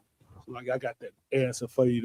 The distance in between him, that video, and saying he was gonna cut his balls off. Go ahead. It say Jackson was visibly emotional during Obama's Iowa caucus victory speech on January 3rd, 2008. And this one says on July 6th, 2008. So it's probably about 6 months. Jackson was caught on the hot mic before Fox News interviewing, saying Obama, talking about Obama, talking down to him and about black people, saying they should cut Obama's balls, nuts off. Salaki, they say nuts off.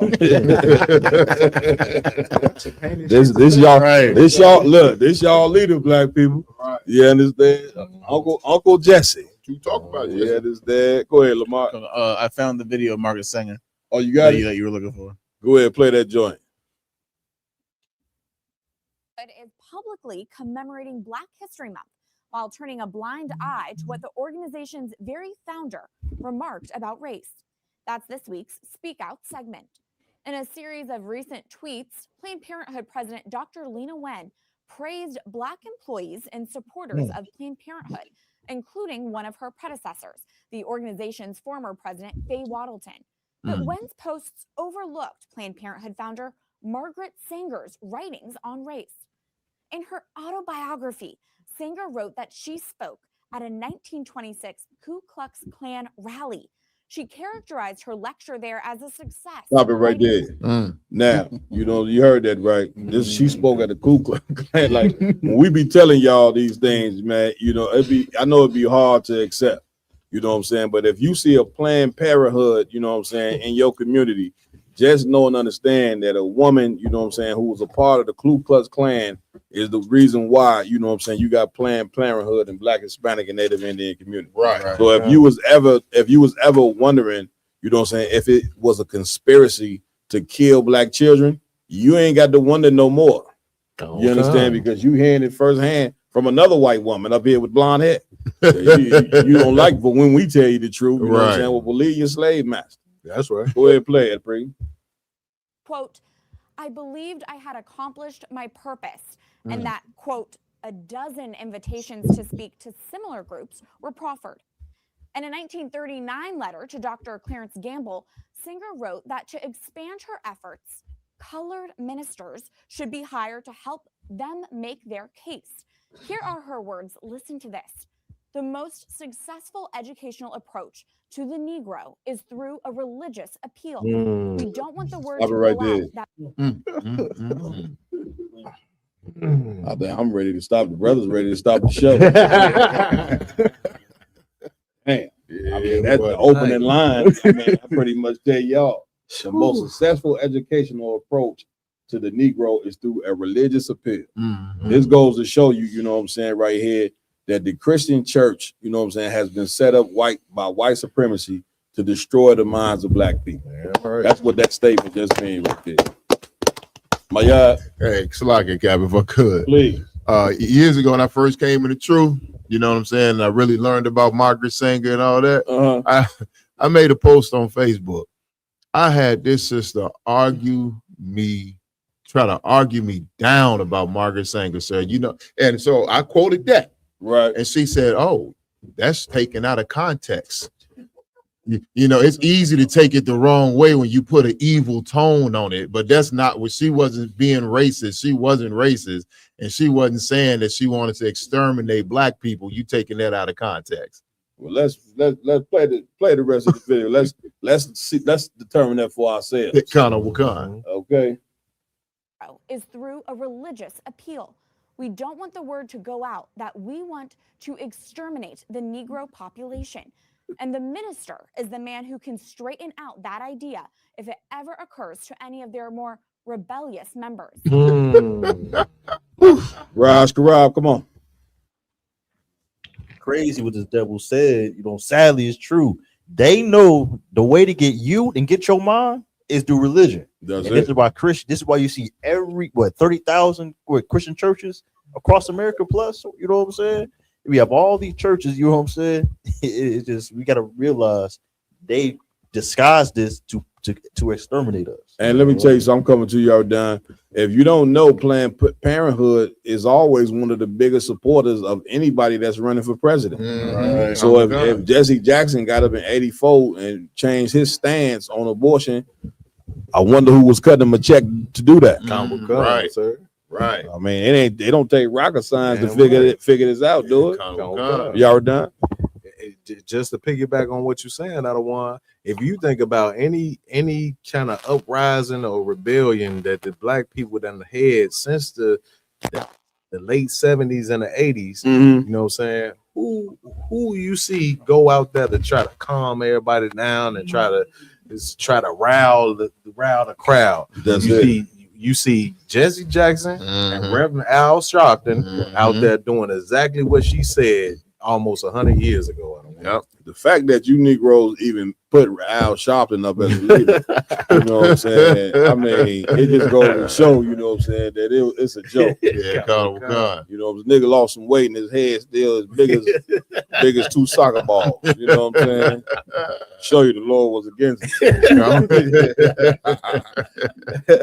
It's a lot too, sir. Go ahead, cause no, my bad. I didn't mean to cut you off, sir. No, you got to go ahead.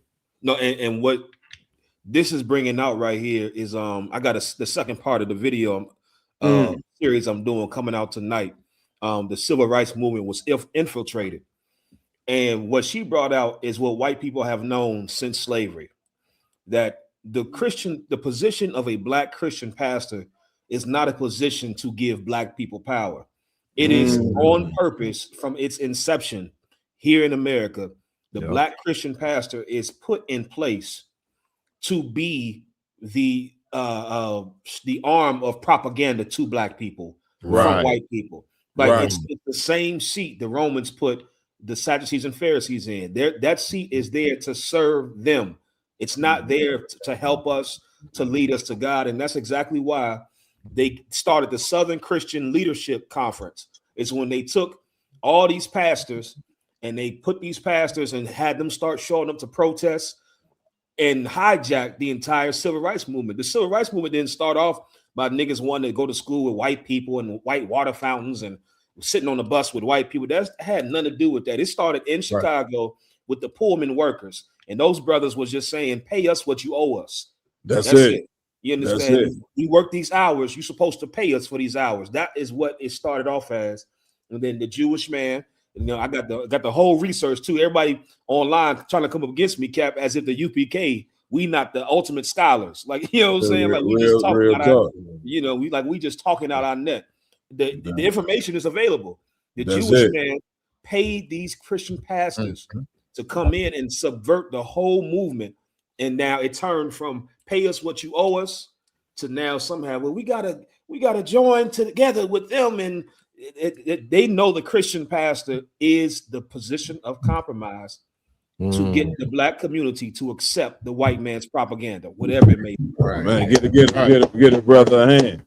And let me tell you something, what you said was so heavy, because you know what I'm saying? And the thing of it is, with these fraudulent leaders, they kind of like overshadow the real leaders. And they've been done so for a very long time. You know what I'm saying? Until 1969. You know what I'm saying? When ISUPK was erected, you know what I'm saying? The then Commander General Hunter came and took the helm. You see what I'm saying? Now, Commander General Hunter can no longer be ignored. You understand? Because what he says, you understand, or whatever the case may be, is coming to pass every day. That's right. You know what I'm saying? And what you don't understand is if you don't wake up to this truth, that these preachers, you know what I'm saying, are going to walk you into the graveyard like they already been doing. You know what I'm saying? Like what Kazak was just saying, what he was saying is so on point. Listen to me good, the whole sect of the Christian church, not some of it, but a lot of you think, well, not my church. Yeah, your church too. Right. You get my point. The whole religion of the Christian church, you know what I'm saying, is basically white supremacy. That's what it is. It's the purest form of white supremacy that you can have. You know what I'm saying? And we have accepted, you know what I'm saying, this belief in this white God for far too long. You know, you understand? Now it's time, man. You got look, they ain't had no pushback up against it. You know what I'm saying? That's why it's so important for brothers that's in the ISUPK and for you brothers that's not in here. It's important for you to get in here because Christianity and these fraudulent leaders like Jesse Jackson, it's time for them to start getting some pushback. It's time for them to start get answered on the lies that they've been upholding for a very long time. Don't let the Christian church have more zeal, you know what I'm saying, for a lie than what we have for the truth. And that's what Kazak is telling. Kazak be online ballot them because this is a brother that's full of zeal. And he ain't finna let, you know what I'm saying, some Christians who don't Christians understand the Bible like they understand Chinese arithmetic. You get my point? They don't understand the Bible, man. You get my point? So if they don't understand the Bible, what would make you think, you know what I'm saying, they understand about who they should be following? You understand? When the Bible teaches you who you supposed to be following, and we supposed to be following is men who got some morality, man. That's right. Men who keep the Lord's laws, statutes, and commandments. Men who would never ever tell you out of their mouth to go and join, you know what I'm saying, the country and the people that hate you. You know what I'm saying? Like if you teach that garbage, guess what you're gonna have? You're gonna have a bunch of our sons and daughters join the United States military and be sitting over there on some ship right now, ready to, you know what I'm saying, get bombed by Iran. You know, and ready to lose their life for a country that ain't never done nothing for their people, man. This is what happened when you have poor and bad leadership, man. That's right. It's time to pick it like sports. You're a losing team, pick a new coach. And it's time for us to pick new leaders in the black community. And that new leader that we need to pick is Commander General Hunter. Why should Commander General Hunter be picked as a new leader? Because he followed the one ultimate leader that we all supposed to follow, which is a black man named Jesus Christ from the tribe of Judah. That's right. You understand? Where we at with it? You want that scripture, sir? Please. It's the book out of the Apocrypha, the book of 1 Maccabees, chapter 1 and verse 11. Go ahead. In those days went out of Israel wicked men. What? Wicked men. You know what the Lord said? These men are wicked. Men that's telling you to join your oppressor, you know what I'm saying, and take on their belief system and they hold everything that they about. Read that one more time. Come on. In those days went there out of Israel. Out of what? Out of Israel. What that scripture say? All those that are of Israel, all those that are Israel are not of. Y'all know what I'm saying. Butchering the scripture, but you get the point. You know what I mean? It's a bunch of our people, man, that ain't for us, man. Read on. Wicked men. What? Wicked men. Read. Who persuaded many. Who did what? Who persuaded many. Come on. Saying, let us go and make a covenant with the heathen. Make us do what? Make a covenant with the heathen. That's what our leaders did in the 60s. You understand, with the whole civil rights bill. You know what I'm saying? They went and made a covenant, you know what I'm saying, with white supremacy. And according to the scripture we reading right here, any man that tell you to make a covenant with a nation that have always hated you, put you in slavery, brother, they are wicked men according to the Most High. You understand? Because we ain't, so even though we in slavery, you know what I'm saying, we got to pay tribute to America because we under their rulership. Brothers and sisters, that does not mean we got to give them our soul. And you give them your soul when you take on their religion. And when you take on their beliefs, guess where you're gonna end up at? In the abortion clinic, wiping out your people, and you don't even know it. You don't even know that you wiping out your entire race. You don't understand that, man. You don't understand it because of these leaders that's telling you to join these people. And that's what Martin Luther King did. That's why we go out on the streets and say, may that nigga turn over in his grave. We telling the same thing we said about MLK is what we telling you about Jesse Jackson. May that nigga turn over in his grave for what he did for black people. It's because of him, millions of babies didn't die because of his stance on abortions, and you want this nigga to be, you want him to be celebrated? Read. So like, was that it? Allah, sir. Let us go and make a covenant with the heathen. Let us go do what? Make a covenant with the heathen that are round about us. You see that? Yeah, and that right there is an abomination, and it is a sin you know what I'm saying, for you to go and make a covenant with the heathen. And that's the reason why it ain't never worked. Right. Like that whole, y'all talking about the civil rights movement and affirmative action and all that. The white, they took that. They took affirmative action.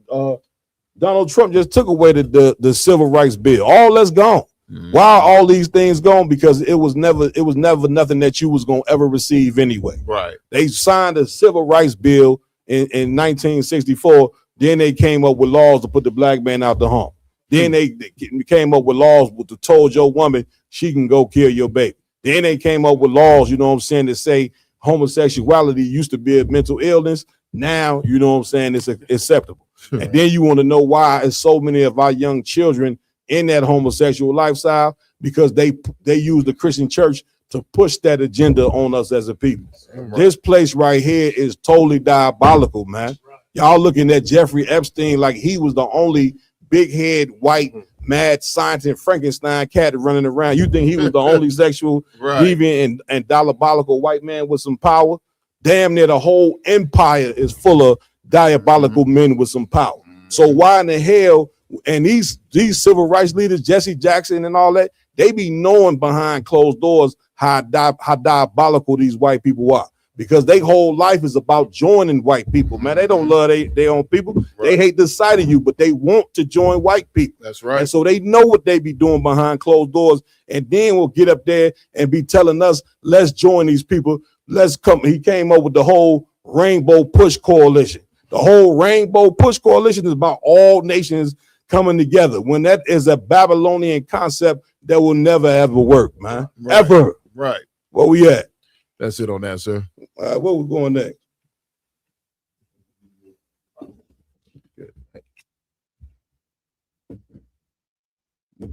Well, I want to thank you all and welcome you to the White House on this very special occasion. It is indeed. I've been at every one of them, and we celebrate the 100th anniversary of Black History Month. That's a big deal.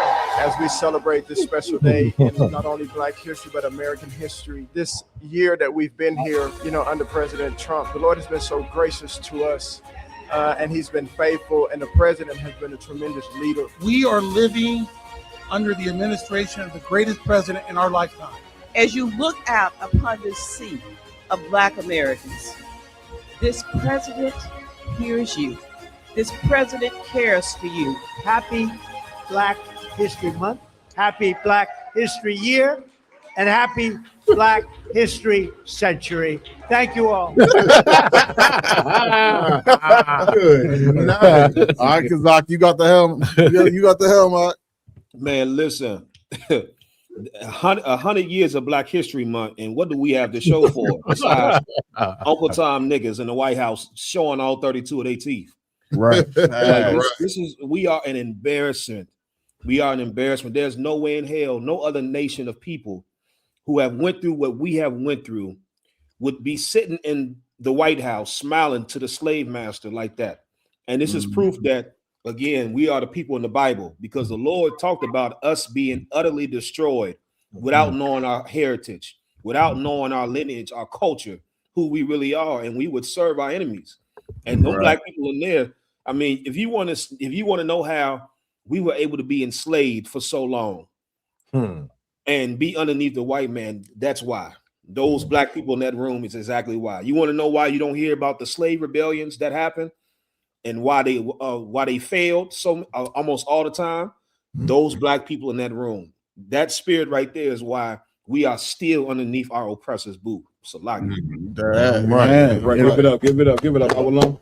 Yeah, come, man, Cap. I just want to say, it takes a different type of man to stand in front of Donald Trump and pretend that he does not hate Black people. Right. Like they in there, like Kazak said, with all 32 teeth, smiling in front of, probably the biggest Klan member in the country, and pretending like he loved Black people. Right. Like that's either cowardice, extreme cowardice, or just a severe mental illness. One of the two. It'd be a combination of both, Lamar. Well, I think about when I saw that video is the scripture where it says that we just lie down and let them walk all over us.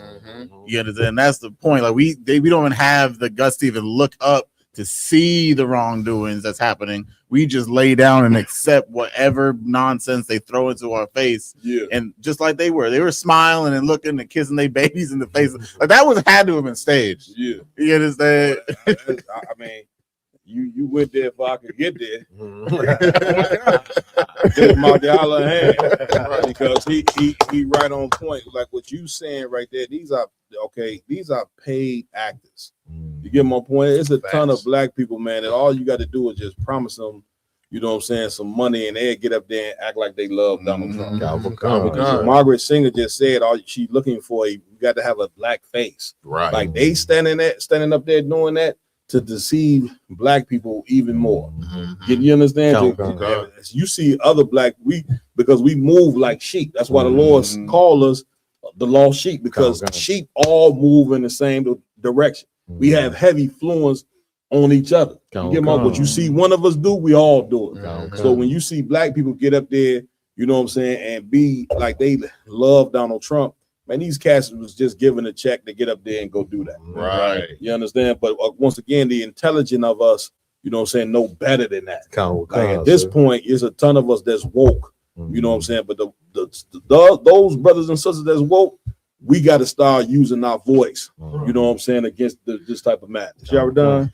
If I could just Please. piggyback on what you're saying, what was so heavy out of one is the fact that we as a black community, we ain't realized, like, you know what I'm saying, we selling ourselves out for nothing. And in the Bible, it says that, you know what I'm saying, our people have sold themselves out for naught. You know, that's what it says. You have sold yourself for naught. Right. And then the scriptures say, man, so y'all got to pull that. I hate to keep pulling these goddamn scriptures. I don't want to, because I teach class on Wednesday. We can go over all the scriptures in the world, but what you saying was just so heavy. Know what you done? I'm sorry. No, do your thing. You understand? Go ahead, Lamar. Carl, if I may, like I don't know if can the people see the video right here real quick while it's paused? Like if you like what we talking about how staged it is, like you look at this picture, look at his phone right here. That's your home screen. He's not recording a damn thing. You understand? Like they trying to say, oh, we're recording this great event. He's on his home screen. Yeah, he ain't recording a damn thing. Like y'all wanted like who this sister is and where she came from. She got paid to get up there and go do that. You understand? Like at the time where, you know, white supremacy is coming down on black and brown people, like something you could not believe. This sister get up there and do what she did. Yeah, nice. You know what I'm saying? Goes to show you, man, a ton of us, man, will just open up our behind for white supremacy, you know what I'm saying, at all costs. God. You understand? You got it, my slight, so not yet. So you say you should be redeemed without money. Oh, kind of what kind? That's all. That's what you need. Any more? Go ahead, y'all down. It's like it also, Please. you know what I'm saying, my y'all got on like the perfect shirt too. I would on purpose. Judas got a bag. All money ain't good money. You know what I'm saying? We gotta understand that. Right. You know what I'm saying? It's like, if I can say something about this video, please. Hey, it's so fitting that he's celebrating 100 years of Black history, as he said. You know what I mean? And got all these, you know what I'm saying, brothers and sisters up there shuffling their feet. You know what I mean? And during that, also he shouted out Jesse Jackson, called him a great guy, and he knew him personally. You know what I mean? I bet he did. And it's only fitting because that is the spirit of Dr. King and all them civil rights leaders, because all of them were paid actors to come up and disrupt the freedom and equality and movement that was coming up amongst the slaves. You know what I mean? Real talk. Y'all gonna make me want to call for that video with Malcolm X broke down that whole thing about the big six. I think we in line for that. Somebody see if we can find. We probably ain't gonna get to nothing else tonight. Don't look like it, you know what I'm Jesse saying? Jackson We might have to run this back.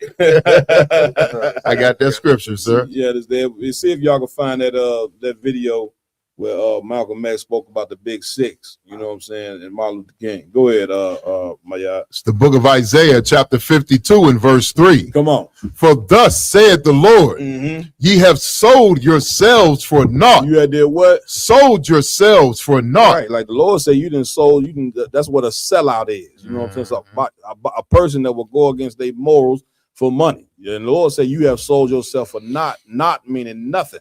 You understand? We didn't join America all in regards of, you know what I'm saying, trying to getting money, get to a bag. And the Lord is trying to tell you that ain't going to benefit you. You done sold yourself for nothing. You get my point? Keep reading. Khan. And ye shall be redeemed without money. You shall be what? Redeemed without money. A lot of y'all think because you in there, paying tithes, you know what I'm saying, and the preacher in there telling you what's 1,000 plus 1,000. Right. And lock the doors, you know what I'm saying. You believe that you're gonna pay your way into the kingdom of heaven.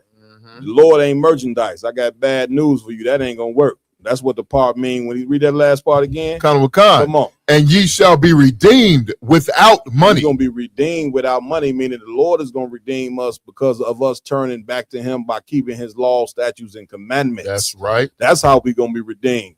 Us being redeemed ain't got nothing to do, you know what I'm saying, with no money. You understand? You cannot turn the Lord into merchandise. You think you can because that's what you've been taught in that church. And that's the reason why, you know what I'm saying, you will get up there and act like you love Donald Trump. Right. You'll move out the way, you know what I'm saying, when they want to assassinate Martin Luther King, you would do anything. You will dribble a basketball and football for white supremacy. Then when they tell you you can't take a knee, you ain't gonna take no knee. Right. You know what I'm saying? Why you ain't gonna take no knee? Because them NFL players don't want to lose what? That money. That means you didn't sold yourself for naught. You get my point? And I got bad news for you. Them days of selling yourself for naught are over. Right. The Lord is calling back these tribes, man. And when he call you back, it's your duty to come back and serve the Most High in sincerity, man. Right. And it ain't got nothing to do with no money. That prosperity pimping that they've been doing, you know what I'm saying, is not of the Lord. Any more on that? A lot. You can drop that. You know what I'm saying? Where we at? Y'all found the Malcolm X joint?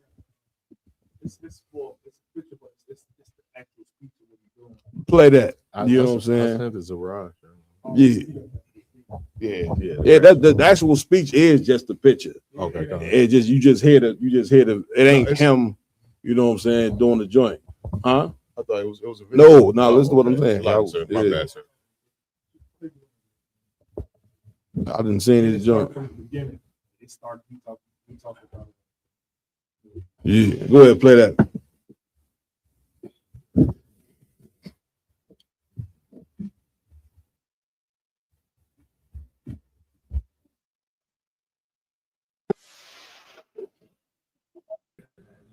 By the same white man. He take a Negro, so-called Negro, and make him prominent. Build him up. Publicize him. Make him a celebrity. And then he becomes a spokesman for Negro and a Negro leader.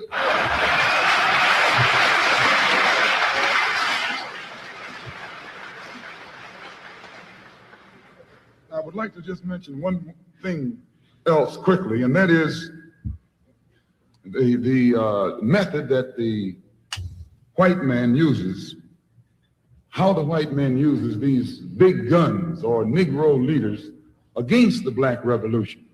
They are not a part of the Black Revolution. They're used against the Black Revolution. When Martin Luther King failed to desegregate Albany, Georgia, the civil rights struggle in America reached its low point. King became bankrupt almost as a leader. Plus, even financially, the Southern Christian Leadership Conference was in financial trouble. Plus, it was in trouble, period, with the people when they failed to desegregate Albany, Georgia. Other Negro civil rights leaders of so-called national stature became fallen idols. As they became fallen idols, began to lose their prestige and influence, local Negro leaders began to stir up the masses. In Cambridge, Maryland, Gloria Richardson. In Danville, Virginia, and other parts of the country, local leaders began to stir up our people at the grassroots level.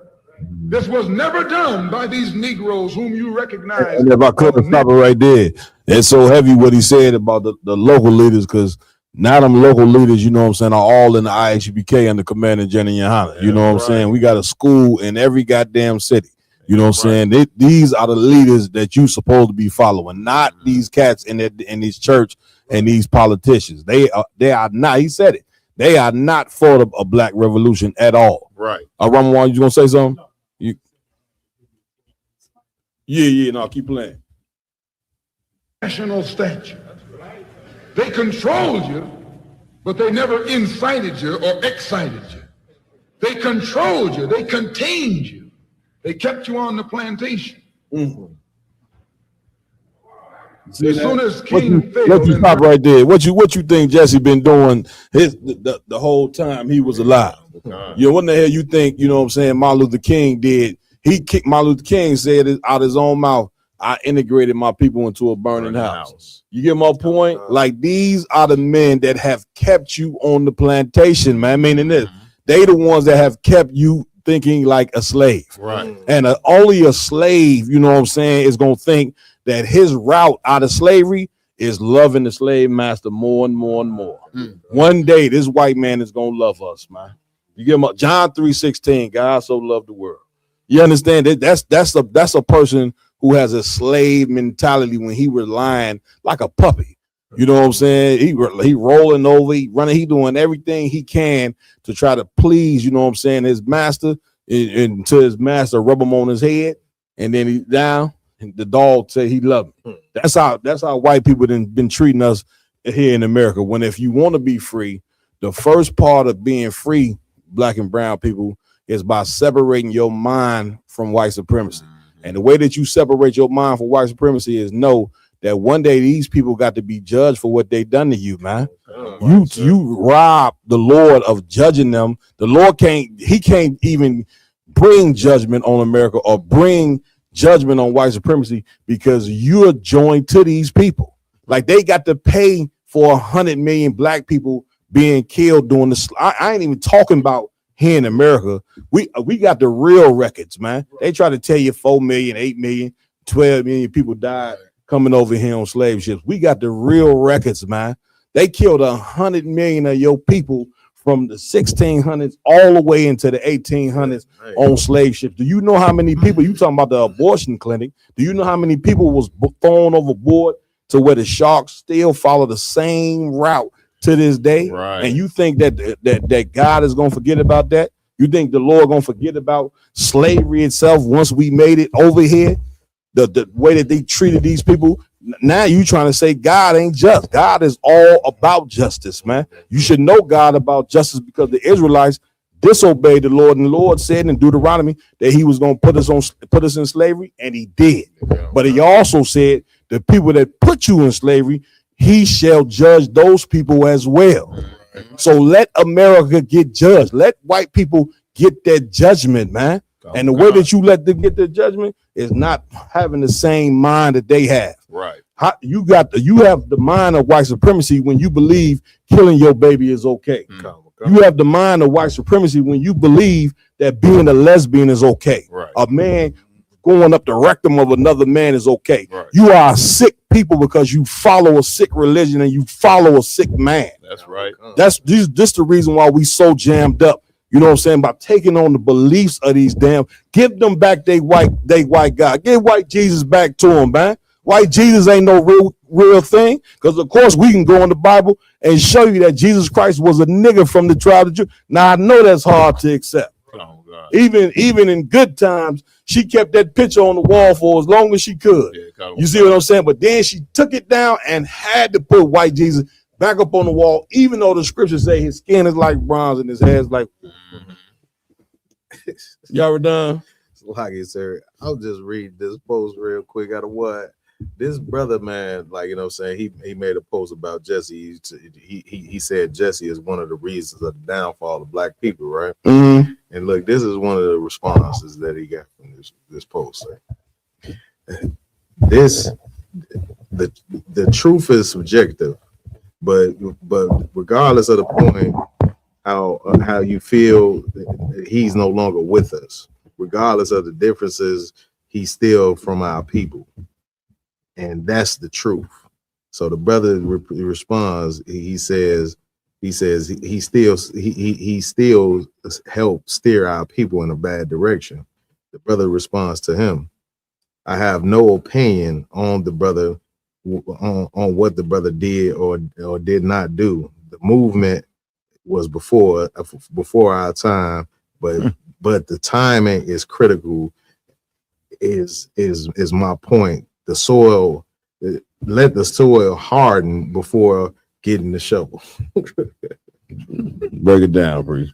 This brother don't realize, like, it's critical right now, you know what I'm saying, why people is so-called mourning this man and propping him up, you know what I'm saying, it's critical right now that we address this story about his legacy and what he gave behind. Right now. Not waiting until he get all his praise, then weeks after, you know what I'm saying, we come, you know what I'm saying, and show all the things that he did. And it's like right now, while they praising him, he needs to be revealed for what he left on this earth. Damn right. And that's what we're doing tonight. Damn right. Give it up.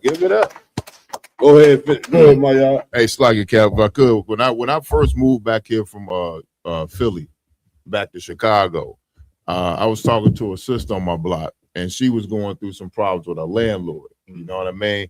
She had a slumlord. She withheld the rent. He was trying to kick out. So everybody told her, go to Operation Push. Go to Push for some help. Go to Jesse Jackson for some help. So she went there, got counseling. They told her all these wonderful things that they could do to her. Sister, you came to the right place.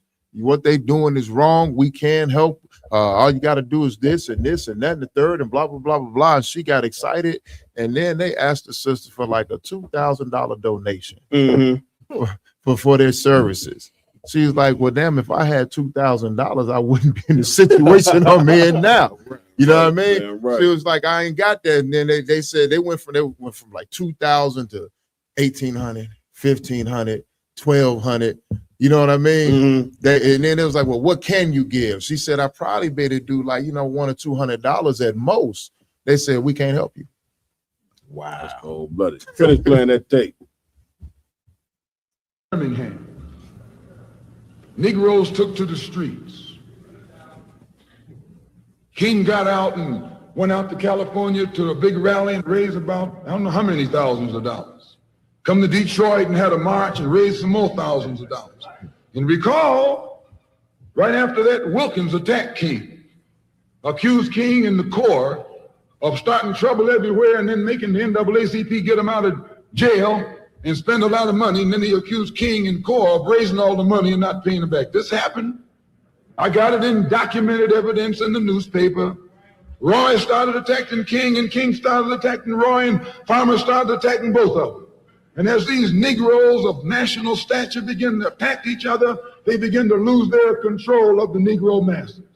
And Negroes was out there in the streets. They was talking about, we're going to march on Washington. By the way, and right at that time, Birmingham had exploded, and the Negroes in Birmingham, remember, they also exploded. They began to stab the crackers in the back and bust them upside the head. Yes, they did. That's when Kennedy sent in the troops down. That's the part that they don't show you in the video. They always show you, you know what I'm saying, on the video, where the black people being sprayed with holes. Oh, God. You know what I'm saying, during that time. But what they didn't show you, you know what I'm saying, is how these black people down there had just totally exploded against white people, man. That's what he's trying to explain to you in the video. Like, black people at that time was ready, you know what I'm saying, for a real revolution in this country. Now, I ain't saying it was the right thing to do, but I'm telling you, you know what I'm saying, that was the vibe of the people. But of course, he gonna break it down. I don't even want to do it. Keep talking. Go ahead. Birmingham. So, and right after that, Kennedy got on the television and said, this is a moral issue. That's when he said he's gonna put out a civil rights bill. And when he mentioned civil rights bill and the Southern crackers started talking about they were gonna boycott it or filibuster it, then the Negroes started talking about what? We're gonna march on Washington, march on the Senate, march on the White House, march on the Congress, and tie it up. Bring it to a halt. Don't let the government proceed. They even said they was going to go out to the airport and lay down on the runway and don't let no airplanes land. I'm telling you what they said. That was revolution. That was revolution. That was the black revolution. It was the grassroots out there in the street. Scared the white man to death. scared the white power structure in Washington, D.C. to death. I was there. When they found out that this black steamroller was going to come down on the Capitol, they called in Wilkins. They called in Randolph. They called in these national Negro leaders that you respect and told them, call it off. Kennedy said, look, y'all letting this thing go too far. And old Tom said, boss, I can't stop it because I didn't start it.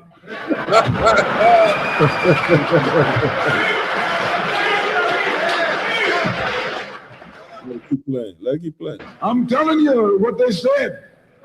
They said I'm not even in it, much less at the head of it. They said these Negroes are doing things on their own.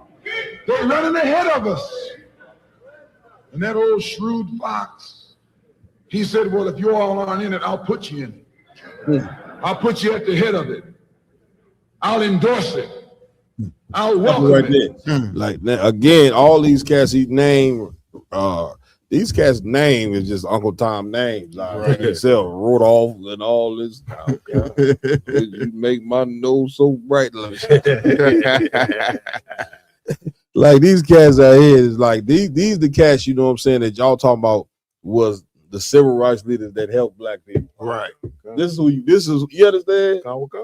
Oh man, boy, we in the jam. Go keep playing it out. I'll help it. I'll join it. A matter of hours went by. They had a meeting at the Carlisle Hotel in New York City. The Carlisle Hotel is owned by the Kennedy family. That's the hotel Kennedy spent the night at 2 nights ago. Belongs to his family.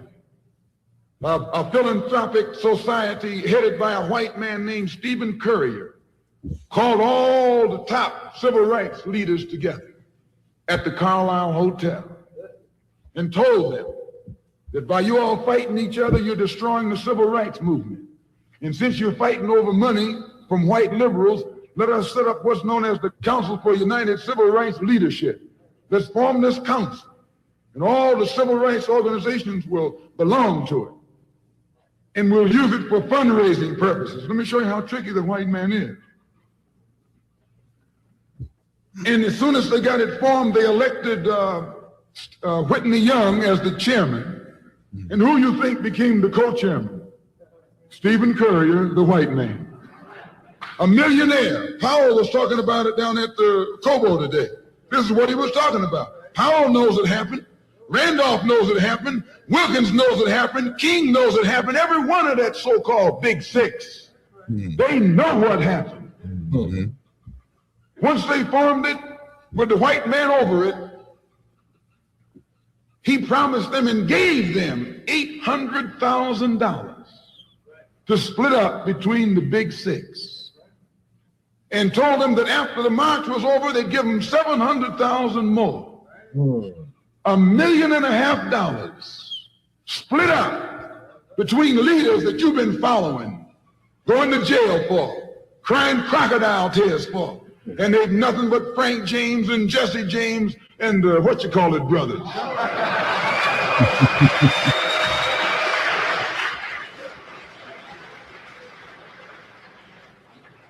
Soon as they got the setup organized, the white men made available to them top public relations experts.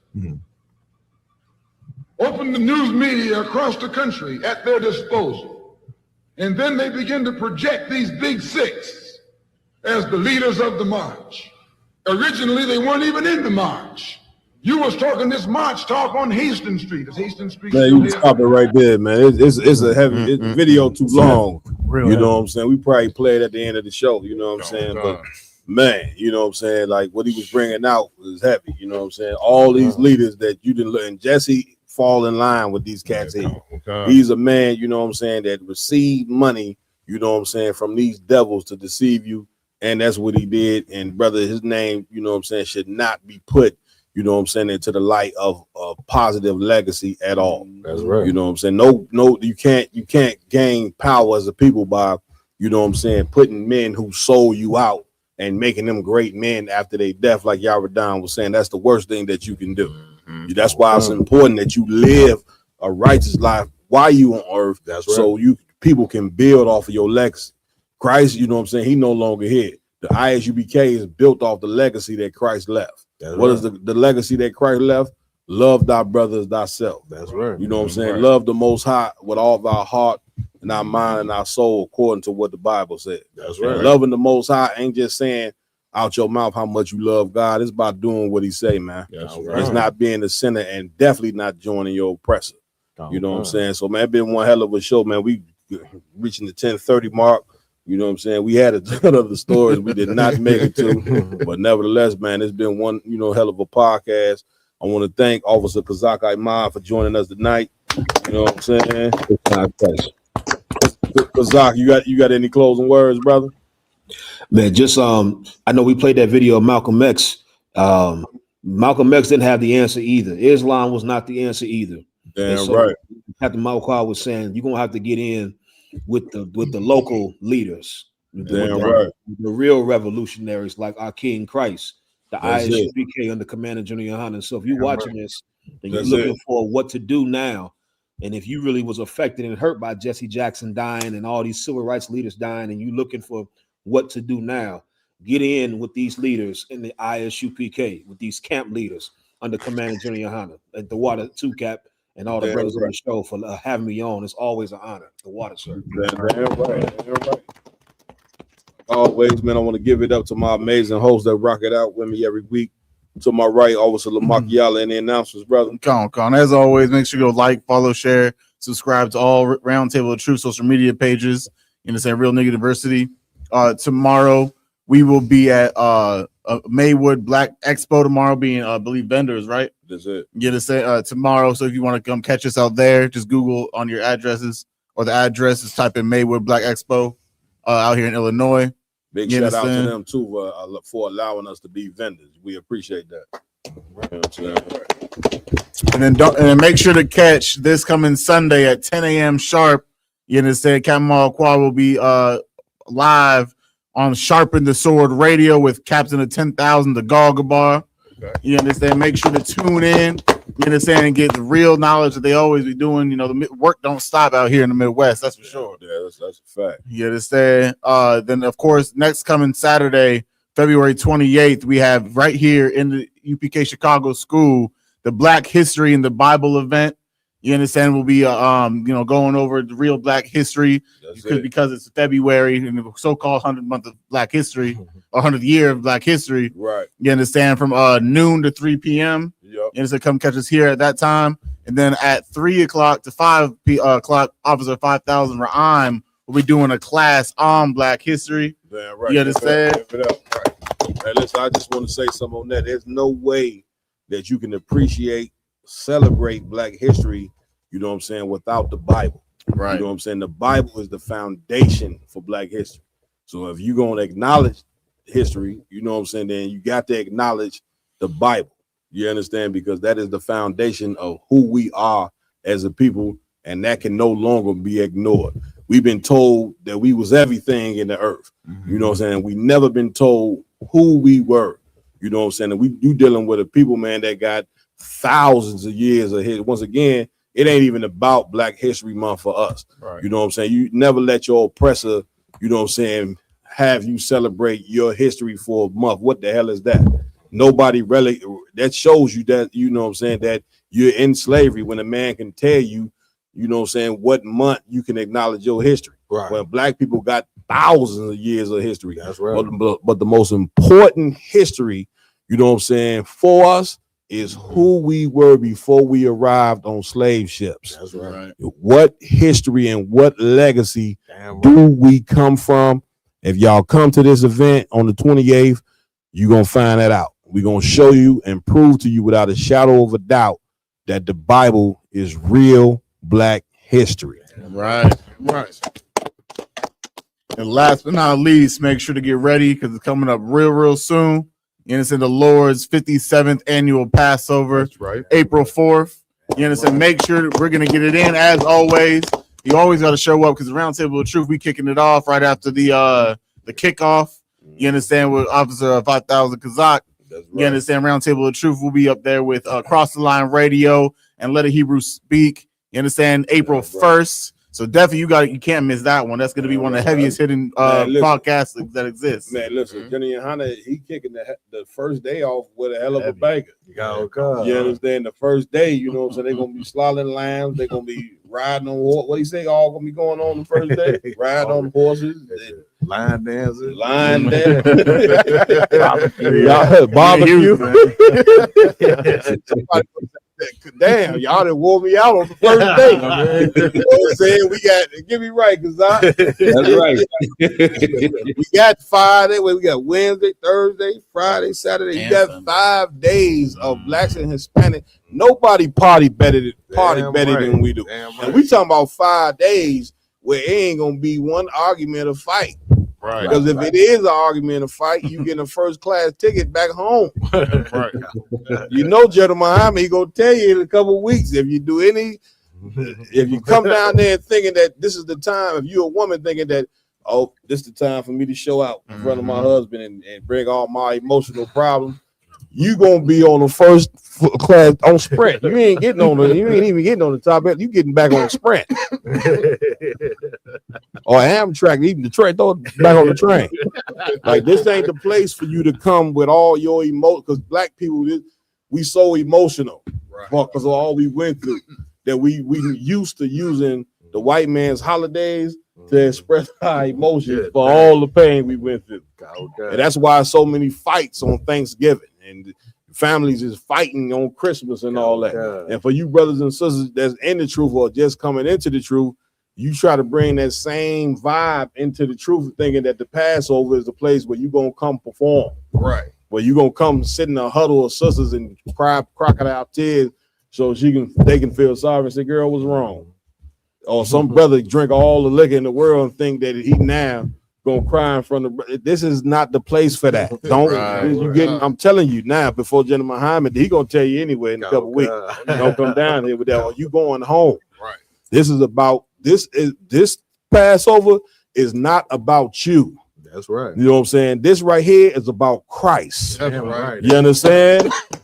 This is about a brother that gave his life for us. For therefore, you come down there and you behave. That's right. And if you got any problems, you know what I'm saying, you take care of that before you get down there, or you wait till after it's over. Right. You know what I'm saying? But that's again what religion teach you. Religion teach you that everything is all about you. That's why we don't celebrate birthdays. Right. Because we ain't about, you know what I'm saying, making a person a damn God, and everything is about them. And life ain't about you. When you born into the earth, yeah, you born into a body and you're an individual, but the things that you do affect other people. That's why you born in the body of people, because it ain't about just you. Right. You gotta learn to put people before you put your learn to be selfless and not selfish. Right. All right, go ahead, Lamar. Con. Lastly but not least, make sure to pay your $200 Passover fee. You understand? It's $200 per person per adult, 17 and above. Damn right. Right, give it up. Is that it, Lamar? All right. Also, man, too, I want to give it up to Officer Yaradan. Any announcements, please? Any more that sir? Yeah, if I could, sir. You know what I'm saying? Pay your tithes to ISUPK.com. Pay your tithes to ISUPK.com. 10% of everything you own. You read about it in Malachi 3 and 10. You know what I'm saying? You bring your tithes to the storehouse, man, so we can put in this work for our people. That's really concerned about the people, not the Christian church. You know what I'm saying? The ISUPK under Commander General Hunter is really doing the work of the Lord. That's right. That's good. Listen, you taking all them tithes to the church, you know what I'm saying, and they robbing you. You know, a storehouse, you know what I'm saying? A storehouse is meant for when the time of trouble come, you know what I'm saying? You got something stored up to take care of you when trouble come. Right. And we telling you right now, when the Third World War is hit, Iran and America, China, Russia, that they ain't got them battleships in that water for play. They not shooting a movie. Okay, this is real life. And if they actually go to war, that means your life in America is going to change. And if your life in America is going to change, you're going to need real leaders that prepare you for famine, that prepare you when you need shelter, that prepare you, you know what I'm saying, when white supremacy turned their back on you like they did to black people during the time of Hurricane Katrina. You was supposed to learn from that. They took all black people, threw them in the damn Superdome, and left them for dead. And white supremacy got plans of leaving blacks and Hispanic people. They gonna leave your butt behind for dead. You ain't learned that yet. Right. When are you gonna stop bumping your damn head against bumping your head against the truth and realize that the lives we done lived in this place have been a total lie? You understand? Wake the hell up, man. That's why the brother telling you to pay tithes to the real priest, because Commander Johnny, when you pay him tithes, he gonna have something in the storehouse. You understand? Because he understand that winter is coming. And when I say winter, I mean trouble is coming. Them preachers, you giving them money, they going to buy jets, planes, expensive watches, shoes, and all that stuff there. Things that don't mean anything, man. Things that don't hold no weight. Them suits that they buy, them suits gonna get old. You know what I'm saying? And all that. You know what I'm saying? But the truth will never get old. You know what I'm saying? The truth don't rot like clothes rot and silver rot and all these different things here. So you better be careful in what you're doing, man, because in a minute, you ain't going to be able to go out on the street corners and see us out there teaching. You ain't going to even be able to turn on the internet and see us teaching. All that's going to be over. You know what I'm saying? So now is the time, more than ever, to get in the truth and stop playing. Put down that damn weed. Half of y'all ain't in the truth because you serving the damn plant. Right. You know what I'm saying? The damn weed control your life, control when you eat, control when you have sex, control when you take a dump on the damn toilet. Damn. You a human being. You mean to tell me a damn plant that come out the ground is more stronger than your soul and your spirit? I don't believe that. You know what I'm saying? I know that blacks and Hispanics, we stronger than that. We are the Lord's chosen people. There's not another people on the face of the earth that can fuck with us. That's right. And nothing. We got all the inventions in the world.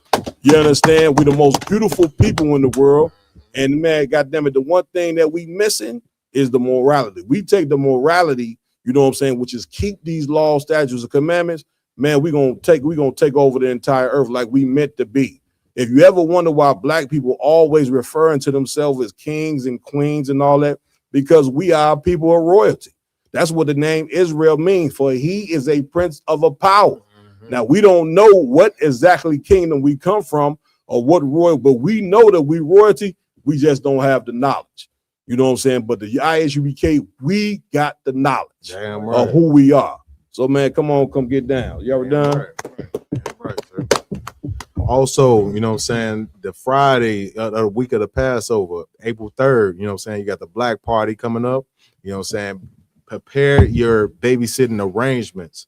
You know what I'm saying? Reach out to myself. You know what I'm saying? You can see the flyer online. You know what I'm saying? Reach out to myself to take care of your babysitting arrangement. Also, if you want to sign up to be a babysitter, hit that same number that's on the flyer that's circulating around Facebook right now. You know what I'm saying? For the babysitting for the black party. You know what I'm saying? That's all I got, sir. Damn right. Give it up. Give it up. Also, 201, give it up to Officer Iowa Lum in the announcement. Yeah, come. So just to your point, you know, brothers that's watching the podcast right now, you might be smoking weed, you might be high, and saying to yourself, I'm gonna wait to the perfect time to come in, or once I get right, that's when I'm gonna join the brothers. That's it. It'll never be a perfect time. But a perfect time would be February 28th. When we got open house here at the school with the Black History Month event. That's it. Come to the school, you know what I mean? Get down. And it's free of charge. Did we put it on the Eventbrite yet? It's on Eventbrite. We don't give out also my yard hand put on. This is free. We gonna have, you know, so we're gonna have food and all that. You ain't gonna be able to smoke no weed when you're in here. Right. You know what I'm saying? You ain't gonna be able to pop no holes in it. If you women come in, dress appropriately. Right. You know what I'm saying? Learn how to cover up your breasts and cover up your behind to the best of your ability. Right. You know what I'm saying? Some of you sisters, you can't cover it up because it's just too much back there. You know what I'm saying? But you got to at least make an attempt. Some of you sisters just don't even make an attempt. You just you know. But go ahead. Tell them, yeah, Kev, I was just saying, don't wait till it's too late to come into the school. Yeah, you ain't no good, man. He likes when I talk about all these different things. Go ahead. Yeah, that was it on that cap. Yeah, hand. You understand? Also, we got to give it up to Officer Mayad. Any announcement? Kind of kind, sir. As our alum said, you know what I'm saying? Tickets for this very special, you know what I'm saying, one of a kind, interactive Black History event down here at the school, February 28th. Go on Eventbrite, you know what I'm saying, the ISUPK Chicago on Eventbrite, and get your tickets now. Tickets are free. You know what I mean? Free tickets. We got ample parking, so make sure y'all come down so you can really learn Black history from Egypt to America. You know what I'm saying? That's it. Also, you know what I mean? Wherever you are in the world, go to isupk.com and find a local school in your area, because the ISUPK is not a local organization. We are international. You know what I mean? We are all over the entire earth. Thank the Most High. You know what I'm saying? Right. We got classes Monday through Friday from 7 to 9, and then every Saturday, you know what I'm saying, all across the globe, we got the Sabbath service. You know what I mean? Well, we go through the scriptures from Genesis to Revelations. We give you the ancient Hebrew, you know what I'm saying, the Lashon Kodash, the holy tongue, the separate tongue, which is our original language. You know what I mean? We give you an English translation. Then we give you a proper scripture breakdown. So not only can you understand the Bible, but you can understand real Black history. Man, listen, you know y'all come to that Sabbath service, you're gonna see some brothers up there, you know what I'm saying, reading and teaching in the ancient Hebrew. Damn right. That's gonna blow your mind. You want to know if we teach speak Hebrew? Yeah, we teach it. You know, we do it on the Sabbath service. Right. A lot of y'all want us to come out on the street corners and get to speaking Hebrew right there where nobody can understand. Right. Like some of y'all be coming up with the dumbest arguments. Do y'all speak Hebrew? Why y'all ain't y'all Israelite? But y'all ain't speaking. Man, if we was speaking Hebrew, who would understand us? The people will be out there be like, what language they speak? Man, some of y'all just dumb, man. Damn. Moving on. You done, Bree? So also coming up, you know what I'm saying, on Monday, March the 2nd and Tuesday, March the 3rd, we got the Feast of Purim. Oh, yeah, that's you right. Know what that's I'm right. saying? That's right. Also find, you know, wherever you are in the world, find the ISUPK, come celebrate the Feast of Purim. And like I said, I got to keep quoting Officer Warrior when he said it, so it was so spectacular. Well, you know, Feast of Purim, we are celebrating, you know what I'm saying, the sister Esther, you know what I'm saying, where she actually, instead of trying to lift weights and put on pants and dominate over men, she actually helped save our nation using her femininity. Damn right. You know what I mean? Damn right. Give it up. Also, too, man, I want to give it up to my technical team. Give Officer Ramawan a hand. That's right. Officer Rashkarab. And it seemed like they didn't swindle, you know what I'm saying, Officer Rakumiala on there into the team. He's a part of the technical team staff. He don't even know it, you know. Right. Pour some oil on his head. Also, we got Officer Mariah Alla, who been controlling the whole thing on Bigo. Captain Marquardt, Under Commander Jenny Hanna. There's been a round table exclusive. With that, we out. Shalom.